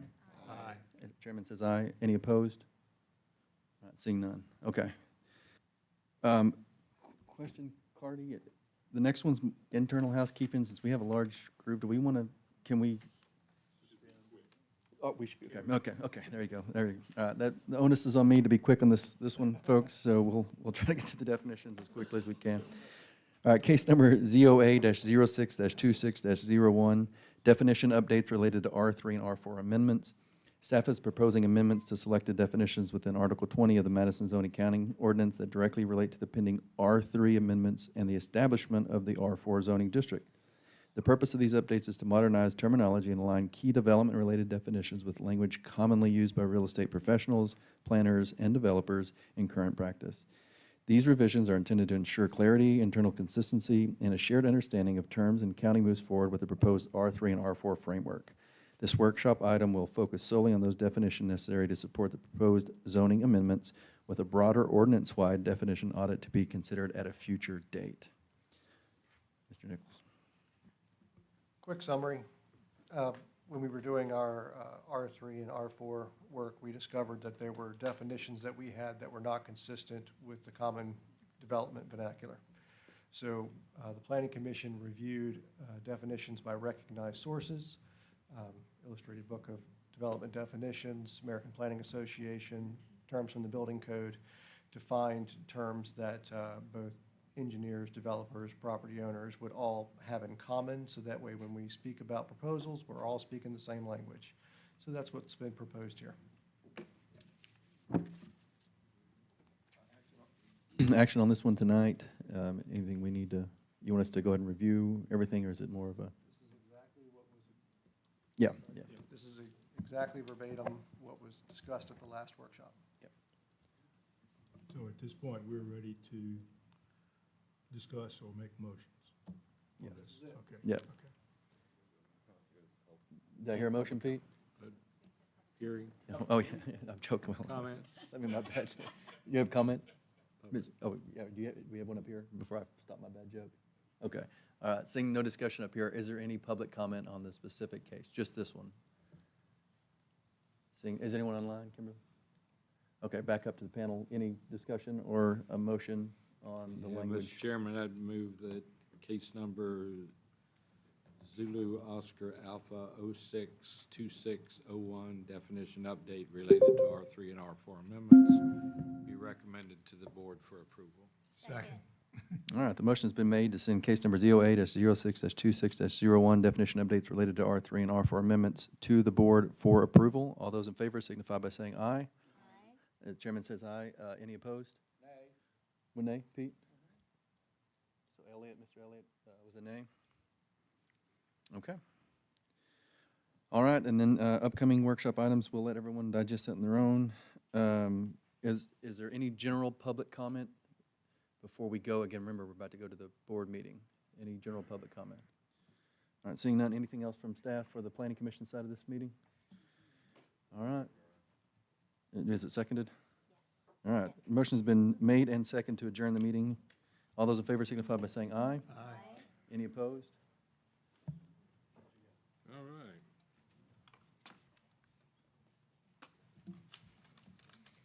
Very well. I'll call the Board of Supervisors meeting to order.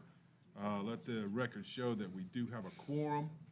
First order of business is the adoption of the agenda. Are there any changes to the agenda as presented from the board or from staff? Mr. Chairman, I move that we approve the agenda as presented. Second. All right, very well. We have a motion and a second to approve the agenda as presented. Any further discussion? Hearing none, all in favor say aye. Aye. Chair votes aye. Opposed, nay. All right, motion carries. General public comment on any subject other than the public comment we'll get to on the cases. All right, public comment period is closed. Okay, we'll go to our first public hearing. It's case number ZOA-02-26-02, zoning ordinance amendment, special use for SFR and B1. The Madison County Code of Ordinances, Appendix 1, Article 8, does not allow a single-family detached residence in the B1 zoning district by right or by SUP. Madison County Code of Ordinances, Appendix 1, Article 14.7, allows for an application to be made for a use not provided for. Concurrent with the application below, the next case, the Planning Commission is considering amending the ordinance to allow this use by special use permit. So, Alan, you got anything further on that one? Nothing to add, Mr. Chairman. Okay, very well. Any questions from the board for Mr. Nichols? Okay, hearing none. So the applicant, any further comment from the applicant? Yes, sir, thank you. I'm not sure what happened from the first two times that I was here, when everyone seemed to think this wasn't going to be an issue at all, to tonight, and I didn't come to the last workshop meeting because everything was looking, just a matter of figuring out the verbiage that was going to be used to best protect the county. And I'll state again, this piece of property, there's a house to the left of it. There's a future house that is going to be built for my son right next door to it. And there are two residences behind it that are adjoining this property.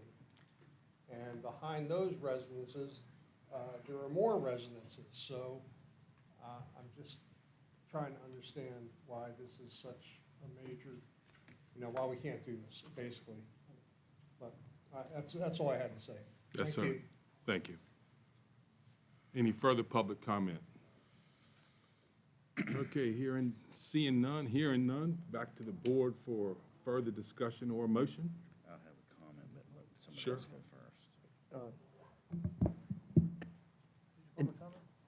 first. You intend to do public comment at some point, Mr. Chairman? I'm sorry, did I not ask for public comment? I'm sorry. It's just for A, yeah. So is there any public comment on this? All right, very well, public comment is closed. Thank you. Back to the board for further discussion or motion. Yes, Mr. Chairman, just a few comments on this.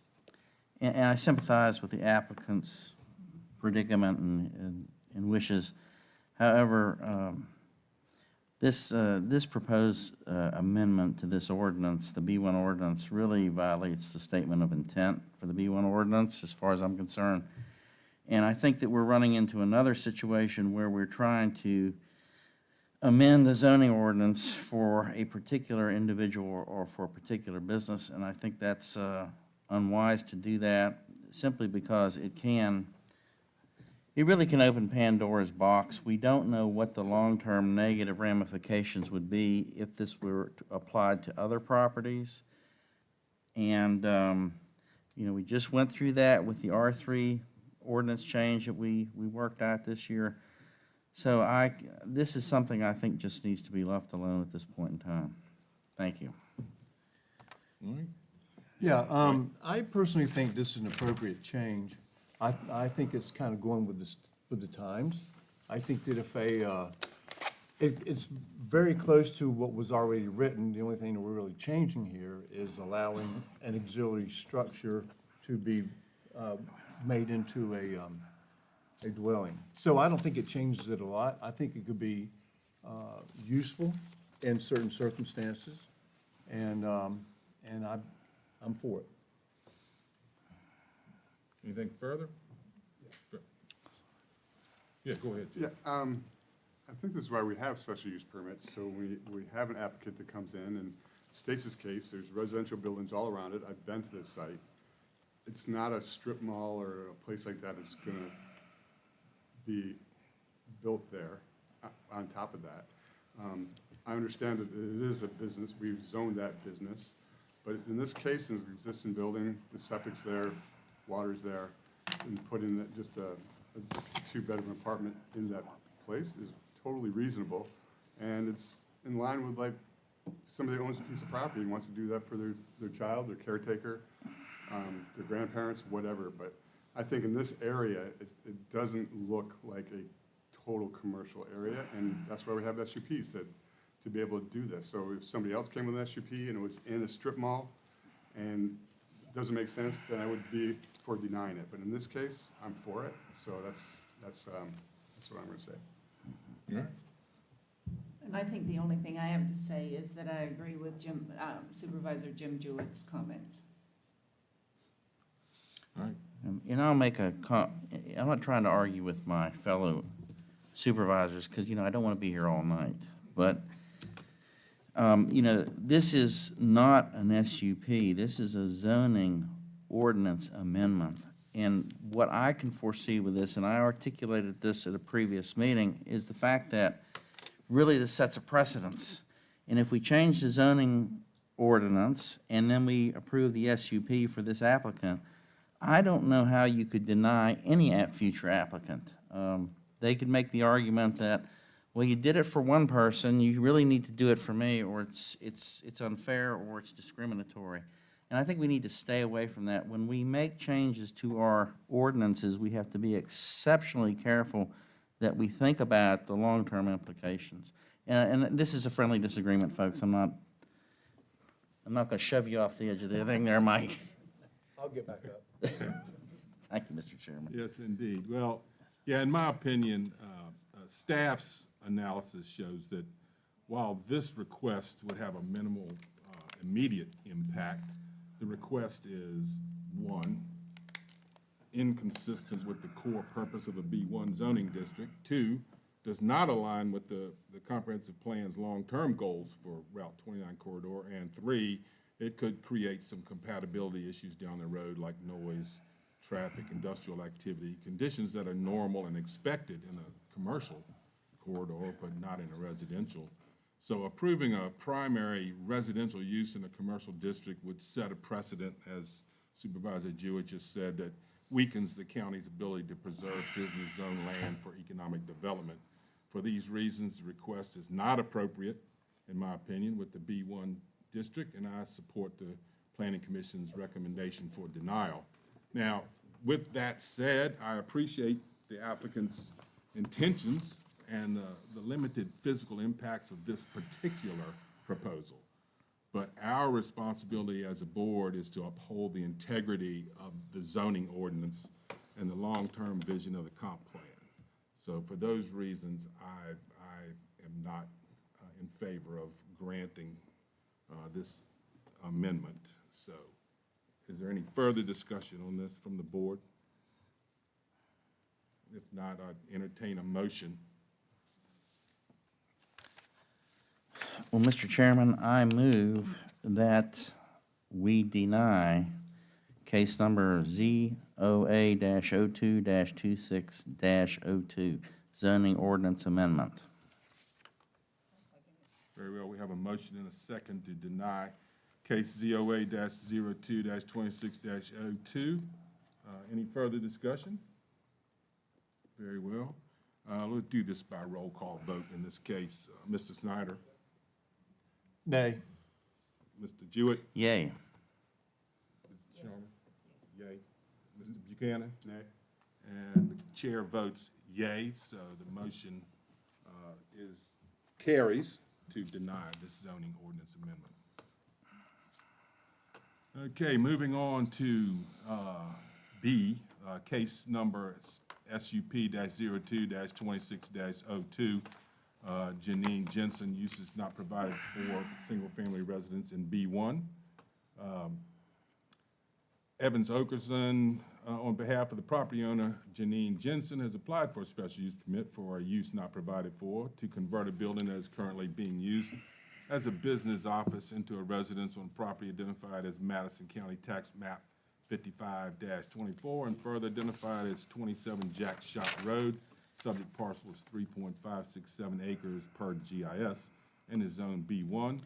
Madison County Code of Ordinances, Appendix 1, Article 8 does not allow a single-family detached residence in the B1 zoning district by right or by SUP. So following the denial of the zoning ordinance amendment, this is a fait accompli here, but you've got anything to add, Mr. Nichols? Okay, very well. To the applicant. That's right. All right. Anything from the board to ask Mr. Nichols? Okay. To the public for public comment? All right, very well. Back to the board for a further discussion or a motion. So just a clarification, Mr. Chairman, and I guess this would be addressed to Mr. Wright. We do have to hold a vote on this, correct? I think we do. I think. Okay. Nancy? Move to deny. I just moved to deny. That's Case number SUP-02-26-02. Second. Very well, we have a motion and a second to deny case number SUP-02-26-02. Any further discussion? I would just like to say that apparently it would be hard to vote a yay for something that we don't allow, or a nay, rather. so. A nay, yeah. So, All right, any further discussion? All right, hearing none, all in favor signify by saying aye. Aye. Chair votes aye, opposed nay. All right, motion carries. All right. So, come to case number RZ-04-26-01, Ace Country Holdings LLC, rezoning application. Will Alvarez, on behalf of Ace Country Holdings LLC, has submitted a rezoning application for 3 parcels identified as Madison County Tax Maps 55-43B, 55-38G, 55-38H. The parcels are currently zoned at Agriculture A1 and are proposed to be rezoned to Business General B1. Mr. Nichols, anything further? I hope that you'll approve the expansion of the business district. All right. Questions for Mr. Nichols from the board? Mr. Wright? Mr. Chairman, board members were all here for Tracy Gardner's comments previously, so I think we should consider that as part of her, the staff input for this, and if she's got a separate public comment to make in her private capacity, that's fine, but I think she's doing that. My public comment was for the next one, but. Oh, I'm sorry. I do have public, I'm very much in favor of this project, and you should get out there and see the business that they've got going. It's So you're going to give us excellent. some public comment here in a second? Yeah. Mr. Chairman, I think council is trying to distinguish private citizen comment versus staff report. is Okay, what he was all right. Okay. Very well. Then we will, could we have a staff report on this? Ms. Gardner? Yes, you should definitely visit their business out on 29, and we appreciate them bringing all of their business here. They've been wonderful to work with so far. Have an excellent operation already going. All right, thank you. So is there any public comment on this case? Seeing and hearing none, we'll come back to the board for further discussion or motion. Well, go ahead, you're gonna make a motion. No, I was just gonna comment, just to reiterate what Ms. Gardner said, this is a wonderful business opportunity for both the applicant and for the county, in an appropriate area designated for our business expansion. So welcome to Madison. Got a motion? Yeah, Mr. Mr. Snyder. Chairman, I make a motion to approve case number RZ-04-26-01 as recommended by the Planning Commission. Very well, we have a motion. We need a second.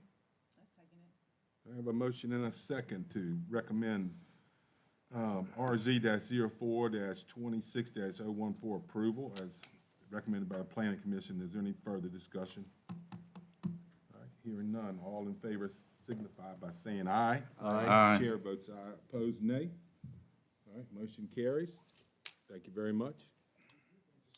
Yes, indeed. Thank you. Okay, the next case is case number SU-04-26-01, Diane Miller Special Use Permit.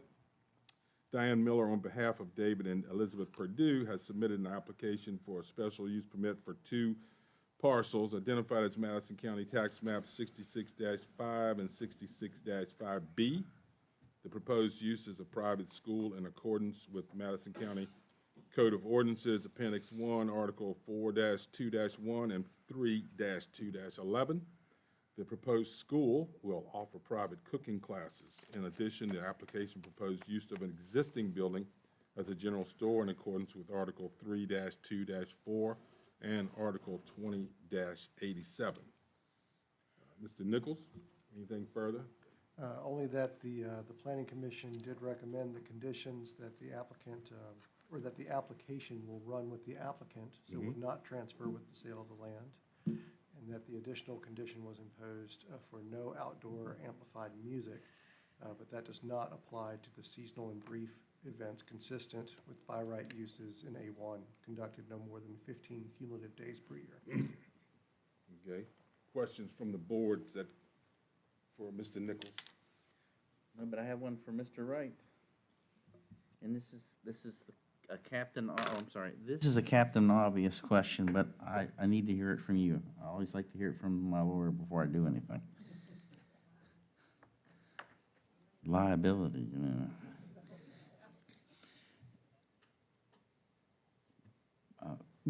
The applicant has basically detailed how she wants to run the business, the number of persons involved in the activities, and having said that, that carries no implied restrictions on her activities. It would have to actually be codified in the SUP in order for the county to enforce those provisions. Am I correct? You are correct. And just by way of an example on that, so, for example, we've had sort of large developments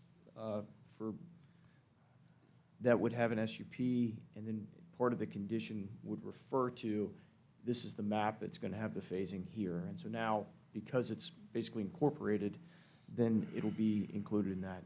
If you have the SUP that has conditions, you're sort of limited to the, not completely, but you're pretty much limited to, you know, the four corners of that document. It can incorporate or it can reference other things, but you're right. I mean, it's, what she's got in the application is not going to be sort of completely binding unless that becomes something that we reference or incorporate.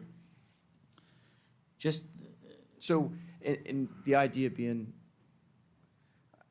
that she, as things happen, you get the approval, and you know things change. Conditions on the ground are not what we expected, or businesses shift, and there can be changes that are sort of built into it, or flexibility rather. Well, I was just pondering Mr. Carpenter's comments earlier, and without any restrictions, basically the county has no enforcement mechanism. I know that obviously when you look at VDOT, you look at the health department, you look at the building codes, they will impose some de facto restrictions on size, but outside of that, the county really has no recourse if, for example, this got out of hand, and I'm not implying that it would, but I've mentioned this in previous applications. You know, the road to hell is paved with good intentions, and we all have good intentions, but we have to also have rules to follow as well, I think, for this to work.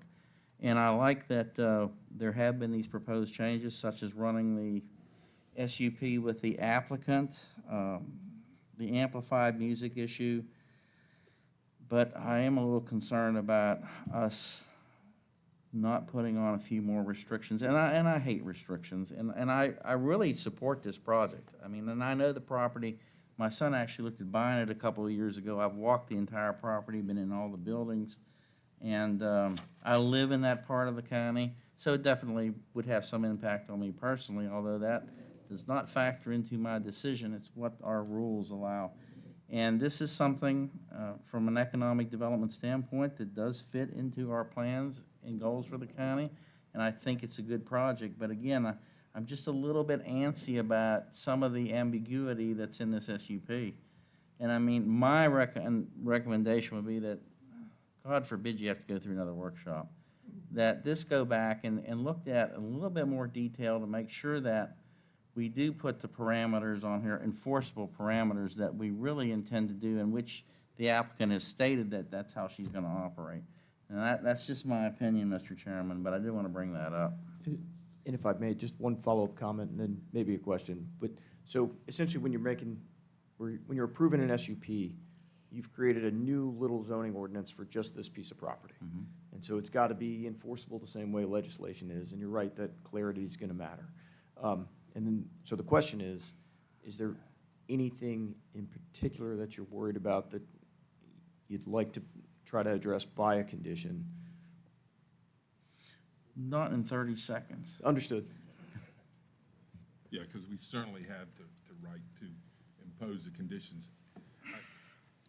For special use permit, if we were to remove conditions, we would have to We would not be able to remove conditions to make them, you know, but we could impose more conditions as a rule to make it from what's advertised. You advertise something with certain conditions, and you cannot go around removing those conditions without making that a substantive change. Yeah, I think that's really the question for y'all, whether or not it constitutes a substantial change that requires re-advertising, or if it's in line with what's contemplated.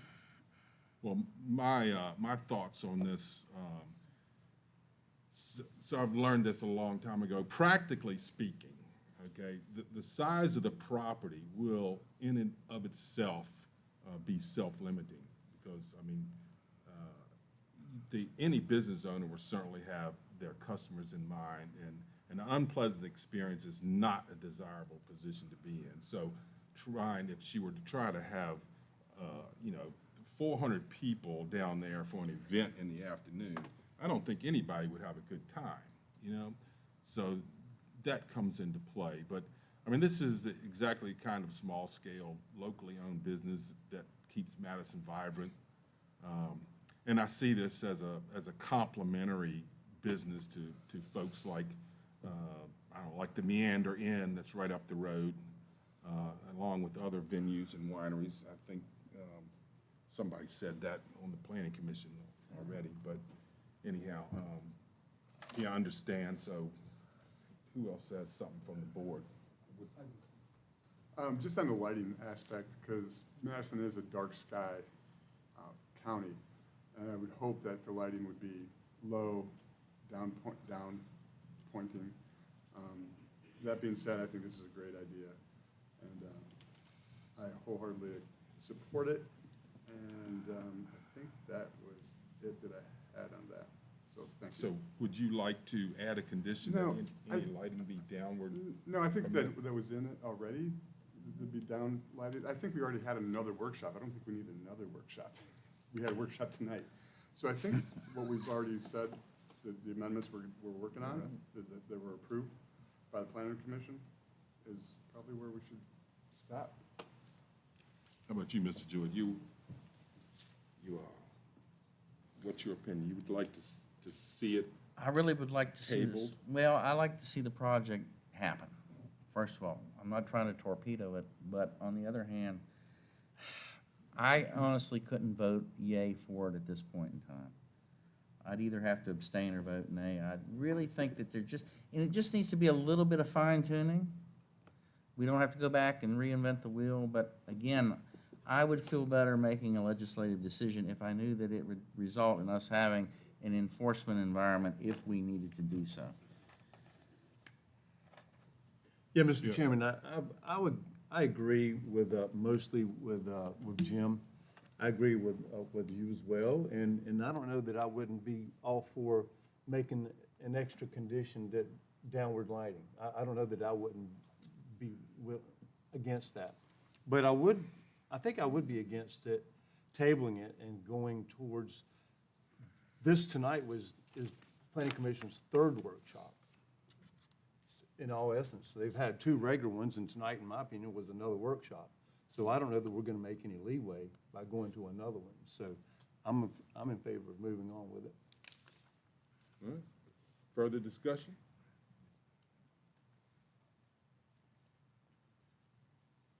All right. Well, hearing no further discussion, I'd entertain a motion. Huh?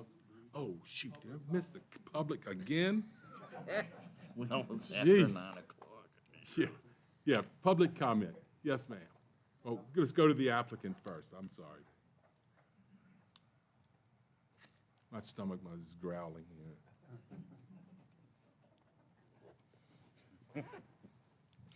I know you all were just here when I spoke earlier. The only thing I'll speak to is, on Monday night, I had an opportunity to come down and come to a Chamber of Commerce dinner and met with Eric and Kimberly from the estate at Roundtree, and met with John Rule, the president of Early Mountain Winery, and just had really terrific conversations with him exactly about some of the things that have been discussed here. you know, with Roundtree, like how can we do a package? How can we do a spa package and have a healthy, you know, a healthy cooking class and then a spa package tied in? How can we do accommodations? The same thing with Early Mountain Winery. They do some cooking classes, that's fine, it's a different animal. How can they come over and we talk about wine pairings, or again, push people after they're done with class over there? So I am thinking about those things, and to be quite honest, that's one of the most exciting things to me about this new opportunity, is working with everybody within the community.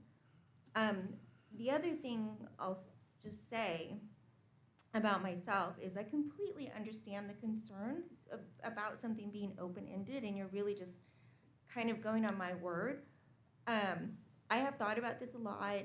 For those that weren't at the pre-application workshop, I did develop a cooking school program for an inn outside of St. Louis. I'll just say, you know,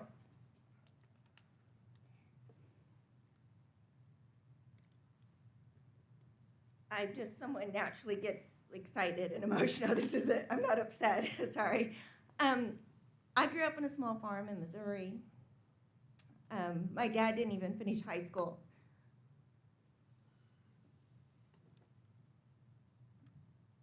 I am not Early Mountain Winery. I don't have millions of dollars that's, you know, from a Microsoft or a AOL. I'm just a person that worked hard all my life and saved my money, and now have the stream of doing a business. So that's why I'm kind of asking for flexibility.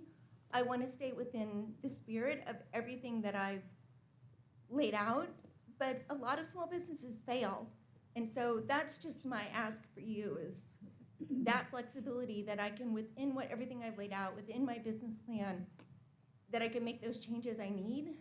I want to be a good neighbor. It does not do me any service at all for my neighbors to be mad at me. I know they're concerned, which is, again, understandable.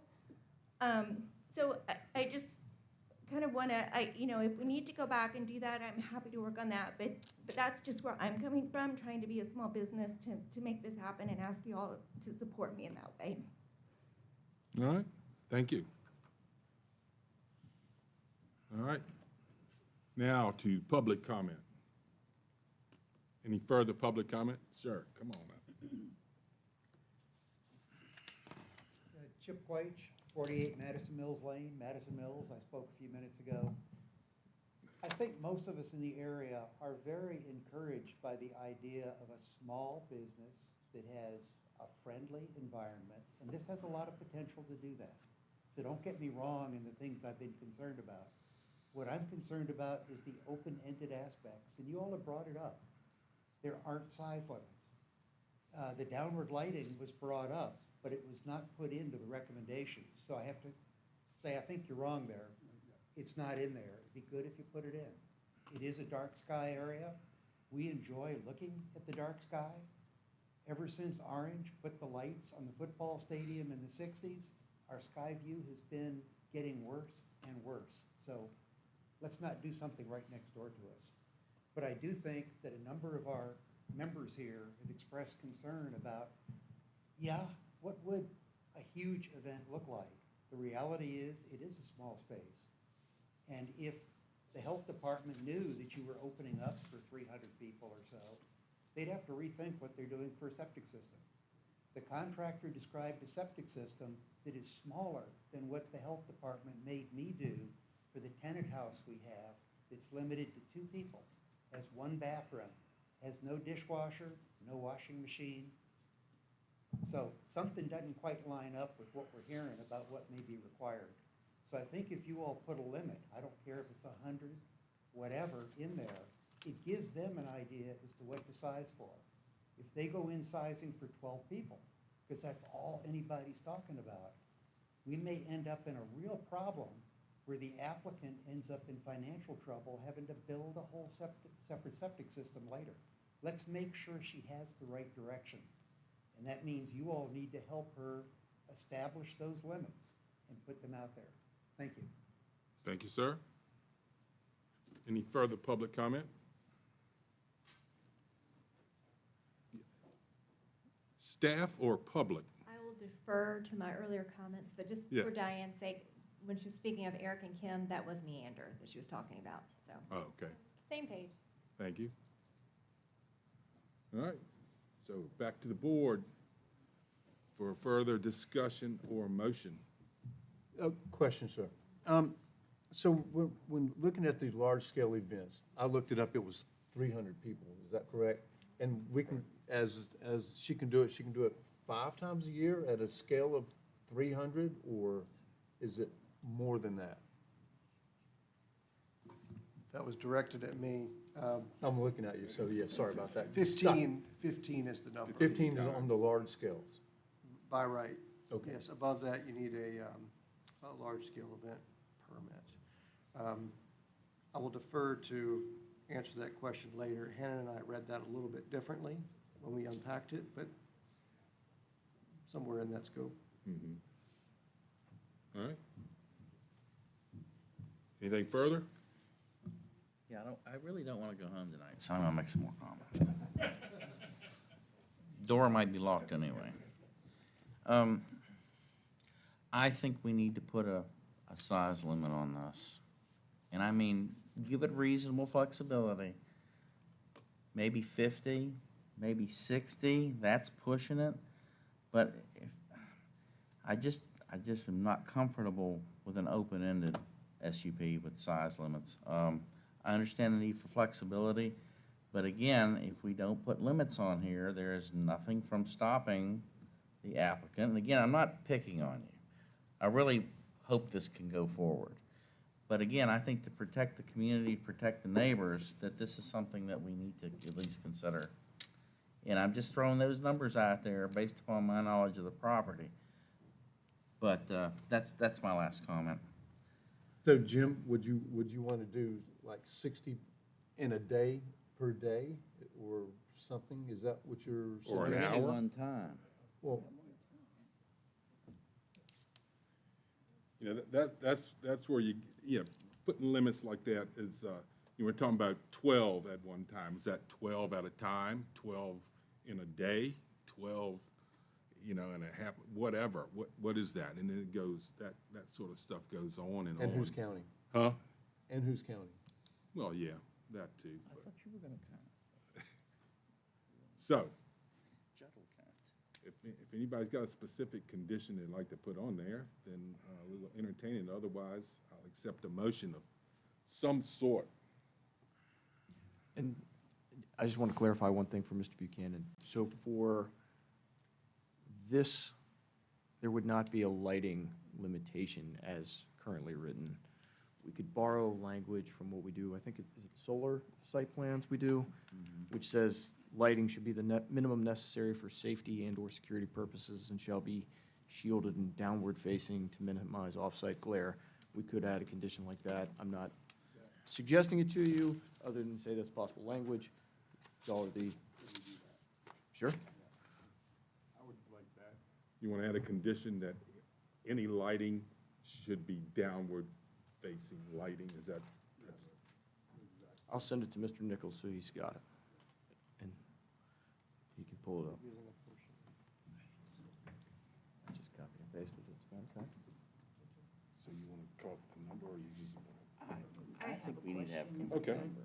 to? Yeah, sure. And I'm going to go ahead and direct this question to you, Diane, because I'm just wondering, what number do you think is reasonable for your property? Because no one wants the chaos that leads to your property destruction, et cetera. So what do you think really is feasible? I mean, even with each one of us with our own properties knows what we can handle and what we can't if we have a gathering. So I'm just wondering, what would be feasible?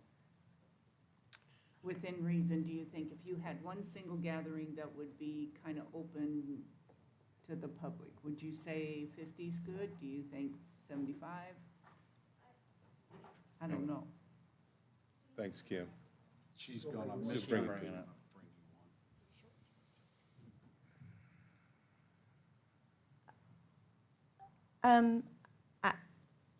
I guess I need some clarification. When we talk about gathering, do we mean 2 classes going on at the same time, or do we mean outside, because I don't actually think I have any plans for any outdoor activities other than, like we talked about, time tickets for a garden tour, which doesn't have to happen, a special sale event, or, a fall plant sale or something like that, where people would just come in on retail, but it's not necessarily a festival or an event. So I don't, if we're talking, I just want to make sure we're not, I don't know where the line is between what classes, how many people are going to come in for just retail off the street, and then if we're going to do events, and I really actually don't have like festival type events in any part of my current business plan. I think that was raised by someone as a concern, but there's never, if I did, I misled someone, but I don't have any plans for any kind of events like that in the plan. Okay, because I was under the understanding that you all were permitting like 15 special events within a year's time. The ordinance does that by right for all Okay. properties in the A1 So I'm district. just saying, yeah, I don't know. Right. So she doesn't have plans for that. And- I don't know what to say with that. Well, couldn't we put the size restriction based upon the enumerated activities in the SUP, the cooking classes, the whatever? And say that at any given time during the operation of those activities, you would put a cap on the number of people who could be on the property. I'm throwing that idea out there. What's that cap? Yeah. Yeah, Can we, up to, yeah, That's what we're I'll be, confirming. I'm not in favor. I've been a party to too many discussions on what the cap would be and how it would work. I mean, you have a book signing, and so you got 100 people coming through during the day, or 150, and you only had 100 on there. What does all that mean? But I say again, the size of the property is going to practically, in a practical sense, limit what can be done down there. With a customer experience factor thrown in there that I think counts for a lot. But anyhow, that's me. Mr. Chairman, Stay away I from would be in numbers. favor for saying something like 75 people at one time. At one time, what Yeah. that means? I don't think there'll be that They're all many. gonna roll in there at 75 people are gonna roll in on 3 buses? I mean, how does that I'm work? trying to put a cap. I'm trying to put a nice cap. on it. And that's exactly why I'm saying that these sort of caps, these numbers get into a quagmire, but. I'm just Well, trying to let's hear it. accommodate, I'm 75 just trying to people, what? accommodate the board Understood. 75 people, what? at a time, At a given at moment. any given moment. So they could be coming and going all day. Yeah. There could I'm be a- sorry, you're 76, get out.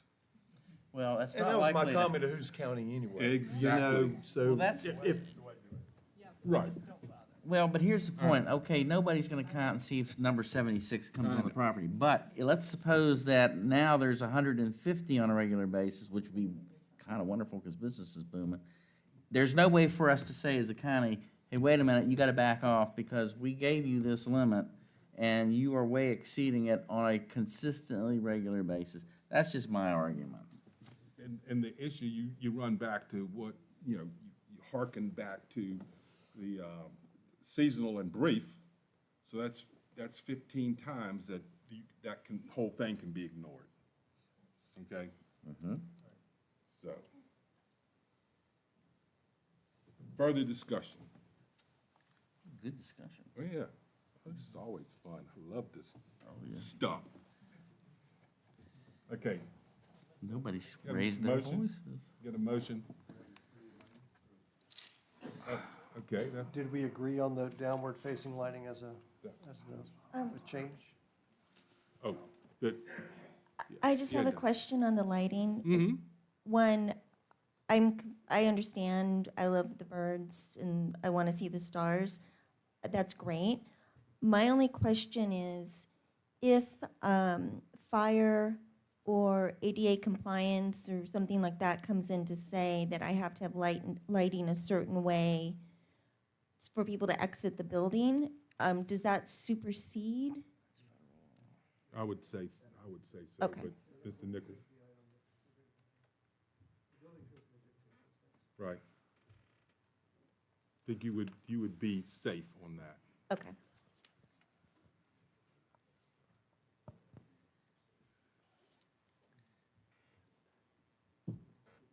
Anything further? Ms. Miller, anything further? Okay. All right. Sure.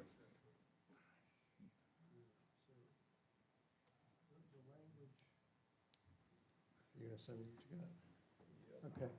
We can wait one and put them all into one spot.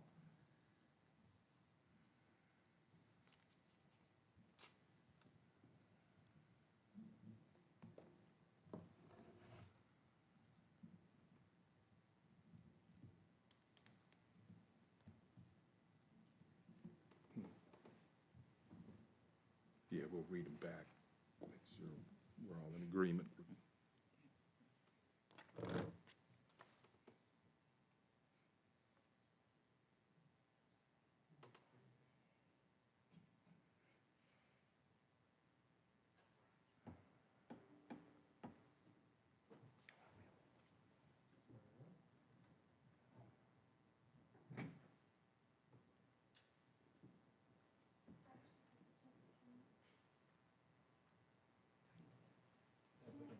You got it.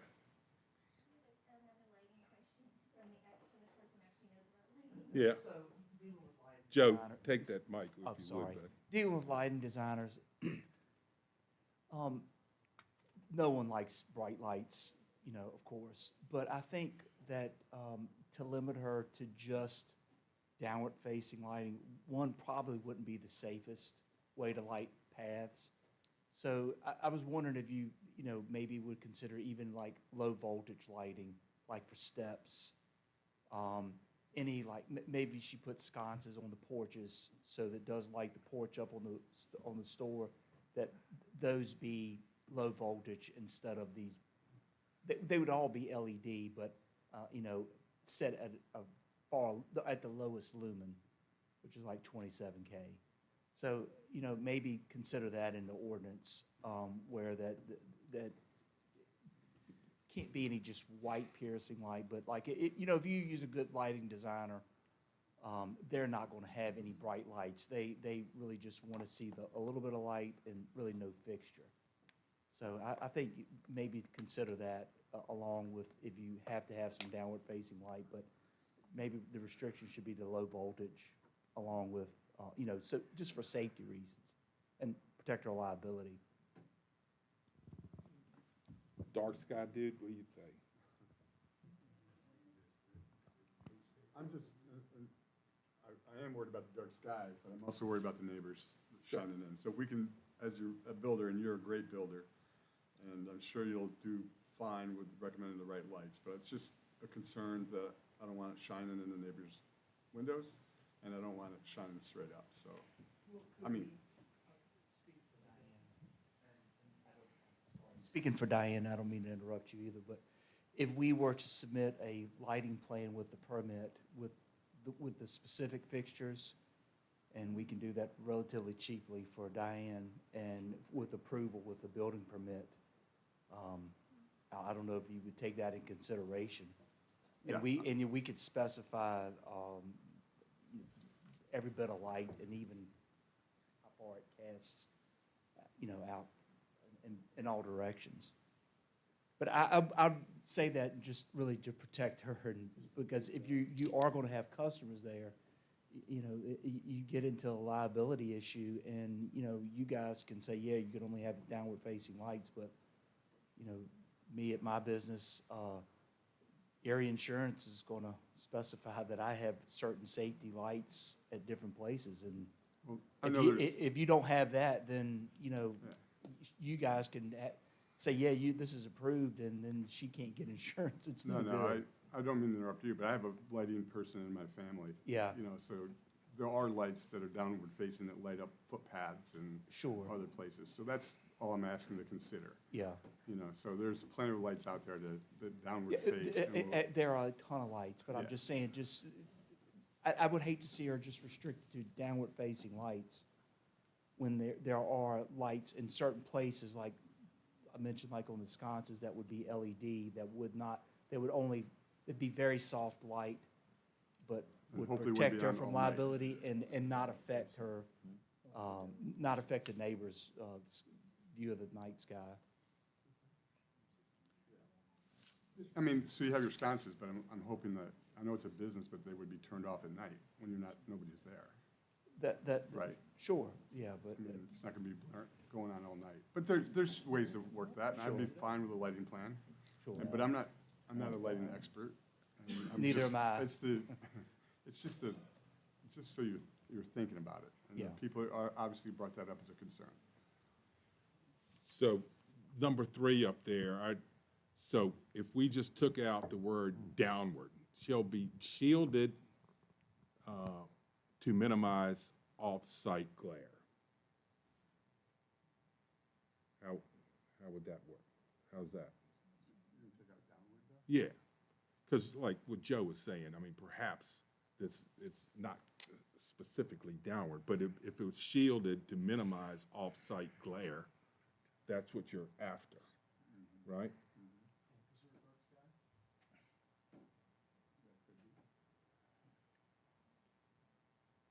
How's that? That's fine. Do we want to add the phrase "and preserve dark skies"? In an effort to preserve dark Sure. skies.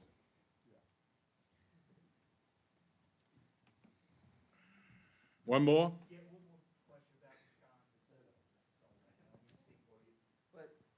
Thank you. You know, anywhere there would be sconces, I'm thinking there would only be sconces where there would be, they would be under a roof anyway. So any, you know, lighting that's vertical or has a chance to go up vertically would be under a roof anyway. So that's shielded. That's shielding. So in my mind, that's what I see, and that's what most people do. I think all pathways would be lit with low voltage lighting that are typically under the tread of the step.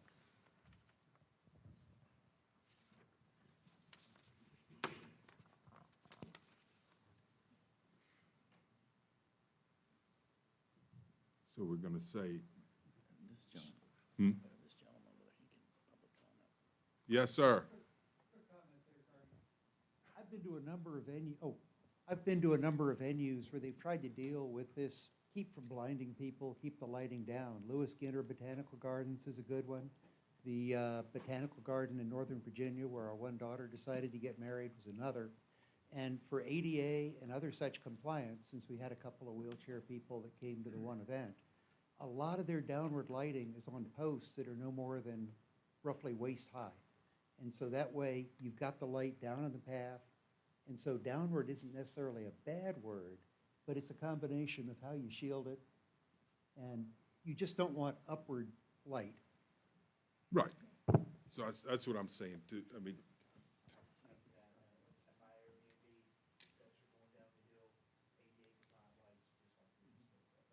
so you'll see how this works, you know, when you start trying to do something like this.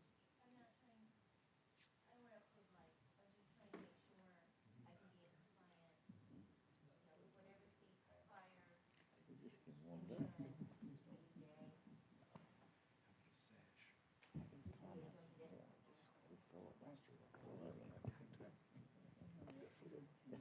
What's that?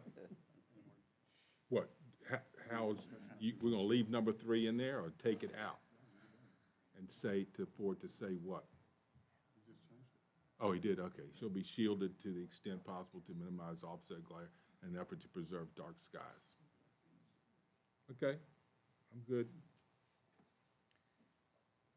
Good, Mike? Good. And Mr. Jewett? It's as good as it's gonna get. That's right, tonight. Very well. Is there any further discussion? Okay, Hearing none, I'll entertain a motion.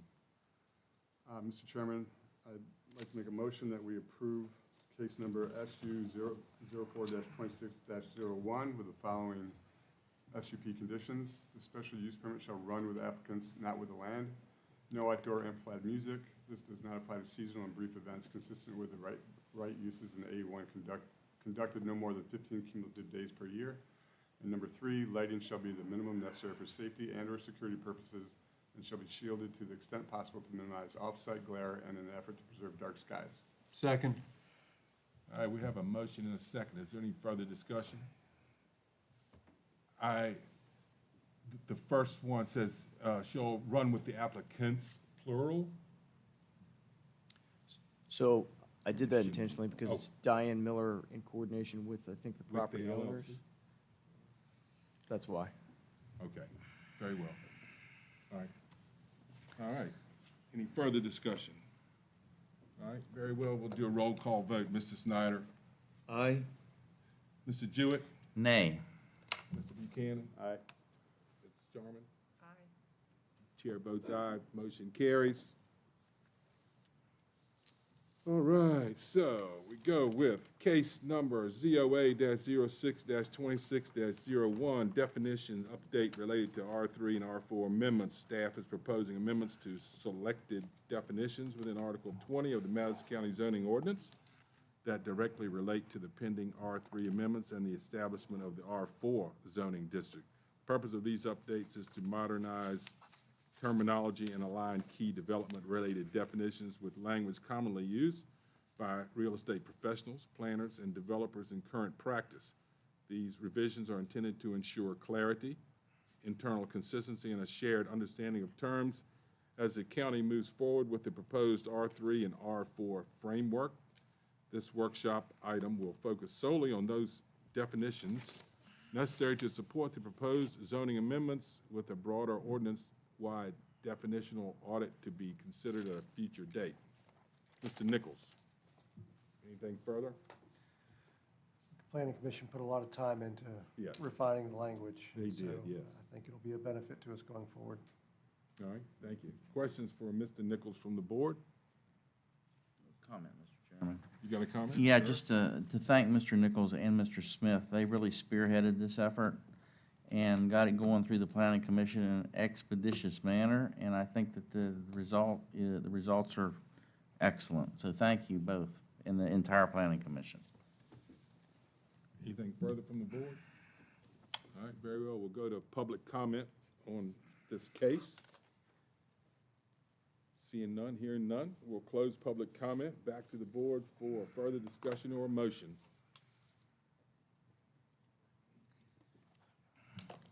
Mr. Chairman, I move that we approve case number ZOA-06-26-01, the definition updates related to R3 and R4 amendments.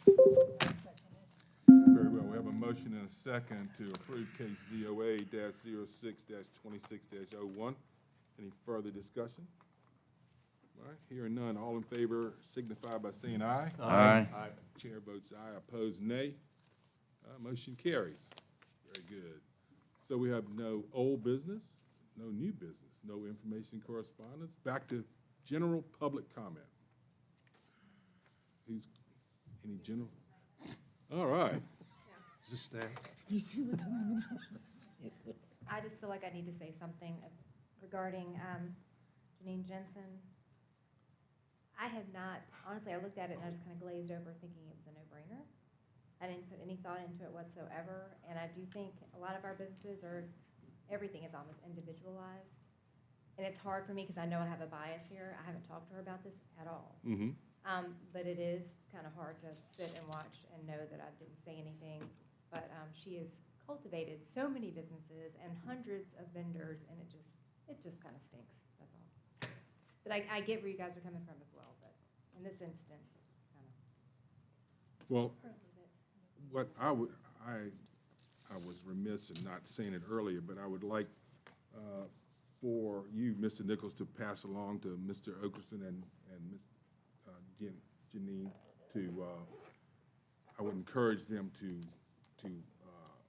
apply for a special use permit to turn that upper level of the current Mad Arts building into a residence, which is allowed by ordinance. Is it correct? That is correct. They can have an apartment in the primary structure. Okay, If they would you apply for pass that. that along? Everybody agree with that, Judge? I will. Okay, all right. Thank you very much. Any further public comment? We have no closed sessions, entertain a motion to adjourn. Mr. Chairman, Oh, if I yes. may briefly, there are photographs floating around and other exhibits from a prior case tonight. If Yeah. I can collect those, I'll scan them and make them a part of the record. All right, please. Motion to adjourn?